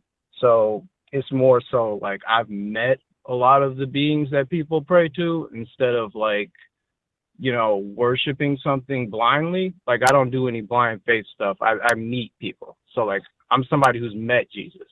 So all the Okay, you religious bullshit recognize stopped the moment I met him because it was like, why would I play a religious weird belief thing when the guy's right in front of me? You can just give testimony, you know?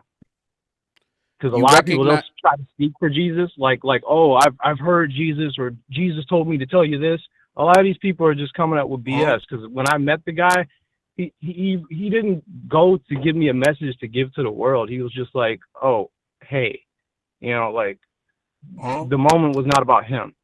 He doesn't Leonard, make everything about himself. You know what I'm saying? How can you prove to me that you actually did this? Oh, repeatable experience. What I've experienced is something that is easily repeatable by other people. I mean, we made an entire, I guess you could say like off-market industry for this whole thing. Like people have a whole new age movement right now when it comes to spirituality. Ryan, what experiment could we test? Walk me through the parameters of the experiment that we can test right now to prove you can speak to Jesus. Oh, sorry. If that's the particular thing that we're going to zero in on, I guess at this point, the only thing that I could really do to prove it to you would to give you the materials, and then you would have to experience it yourself. But then that will only be firsthand experience Can you for speak you. to And can then you other speak people to will any also have to get spirits, firsthand Ryan? experience. Leonard, can you speak to any spirits or just specific spirits? I'm not a channeler, so I don't call out to specific spirits, but I mean, you're already talking to a spirit on the phone right now. It's as random as meeting random people. I mean, it's as random as somebody saying, oh, I took some DMT to meet Buddha, and then the next person says, I took DMT to meet Jesus. It's chance. So it's like being on a bad trip. I don't orchestrate meetings with the guy. Mostly because he's doing his own thing. Do you charge people for this service? No. What in the world? No. No. Why would I charge that? Okay. So you meet these spirits, but you can't prove. Leonard, just really quick. So you can prove, or I'm sorry, you have met these spirits, but there's quite literally nothing you can do or in like an experiment setting. Stuff for you to be able to trigger this stuff on your own, or you can do it. I don't take drugs. I don't need to. I don't need to get high. That would take you a long time. How can I? It's not about getting high, brother. How It's can I truly not about prove? getting high. How can I? These are plant medicines that have been documented for a long time. This is not just about- Go ahead. Leonard. Listening. Leonard. Okay.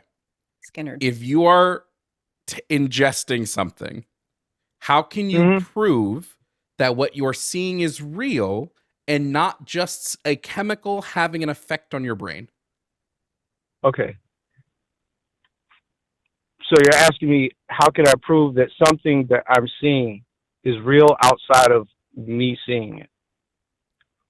How can my you relationship to Jesus is not something that's a matter of like, oh, I'm not talking our about your relationship relationship to is Jesus. based on like chemicals.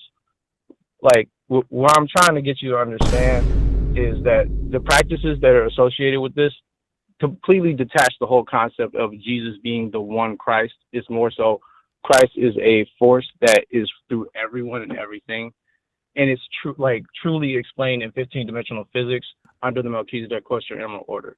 It's not about you having a specific relationship with Jesus, because their whole thing is not about you having a relationship with Jesus. That's what modern Christianity put forth, and that's what I'm the whole not. I don't care. I don't care about. So when I'm telling you Leonard. about meeting, I'm not saying it for the whole Leonard, thing of like, Leonard, oh, getting him to repeat something particular for you. Leonard, I don't care about any of that. I'm asking how I can prove that when you met something, whether it be a spirit or whatever, that you actually met it and it wasn't just a chemical affecting your brain to make you think that it was happening. Okay. There's no way you're going to say, there's no way you're saying, okay, like I'm the crazy one in this scenario. There's no way. No, I'm not trying to say you're crazy. That's the thing. I'm somebody who has a lot of spiritual experience, so it's not, I get you're coming in from a purely debate point of view. I'm not even trying to lock in on the whole how you meet Jesus thing. That's not what I'm trying to lock in on, because obviously it's more firsthand experience. And like I said, firsthand experience I can give you the instructions. You could do it, but then it will only prove it to you, and then someone would have to repeat these no, things. it would. If I can't and that's do not it, what I'm trying to argue.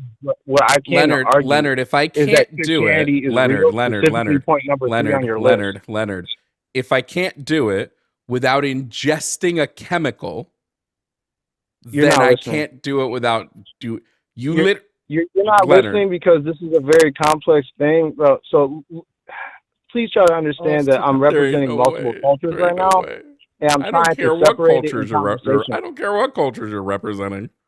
I know you've never heard of us. Look, I'm just trying to. It's hard to represent. Sorry, he doesn't It's hard to exist. say this when I'm representing two cultures at the same time. What I'm trying to tell you is that what I'm trying to argue right now is literally point 3 on your list of 5 points that Christianity is real. You can't prove Christianity is real without ingesting drugs. Emerald Order tells you to meet Leonard, you can't prove Jesus is real without taking a bunch of drugs. You literally said it's plants. You're ingesting plants that are altering your brain chemicals. What was point 3 on the list? There's no way. What was number 3 on the list, bro? I have to be getting punked right now. Is this Ashton? This is real. Yeah, this is real. Is that you, Ashton? No, I don't know who Ashton is.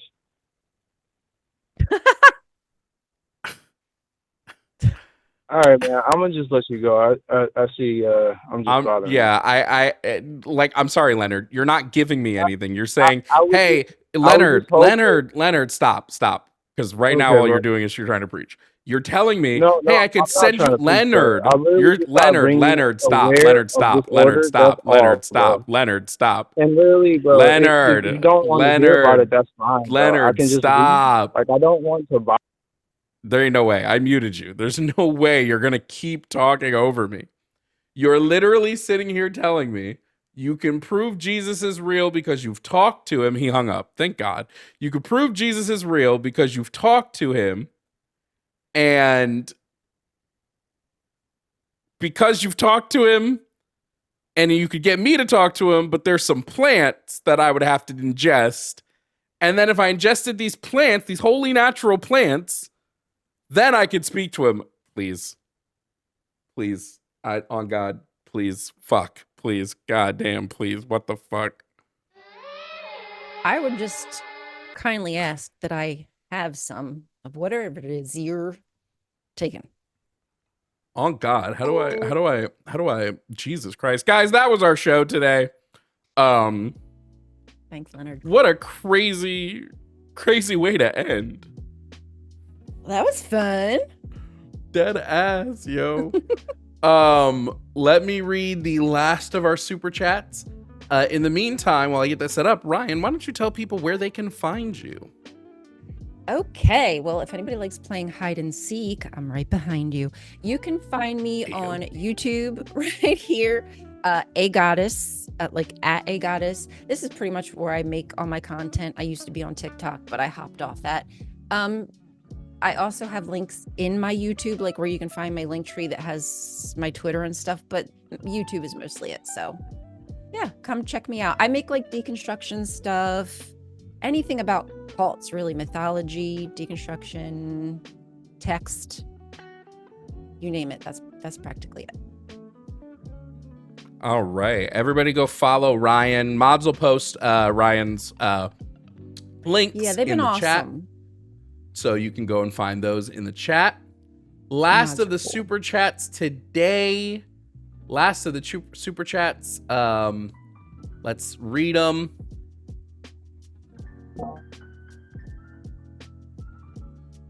This one is from the Pie Tendencies. Said that they sounded straight out while this one. There's another one there. What is the other one? Oh. I'm God. What a great way to end. Is it just me who can't hear you? Yeah, it might be. Hold on. There I am. Okay. This is the last super chat, it seems, from Funny Soprano. Said he sounded like he was pitching you in Armo MLM. That's so true. Holy shit. Guys, thank you so much for joining us today. This live will be up on the VOD channel as soon as I can upload it, which will be very soon. Thank you for being here. Thank you for hanging out. Sorry to Andrew Wilson, we couldn't get to your call again. Like every day, I don't know. Maybe you gotta open that pickle jar and we can figure it out. Please go follow Ryan. Thank you, Ryan, for joining us. You killed it. It was a great stream. Everybody, have a great rest of your Tuesday. Pray Trump doesn't commit genocide against Iran tonight. And as I leave you, remember, free the Congo, free Palestine, free Cuba, and fuck ICE. Goodbye, everybody. Have a good rest of your day. Bye.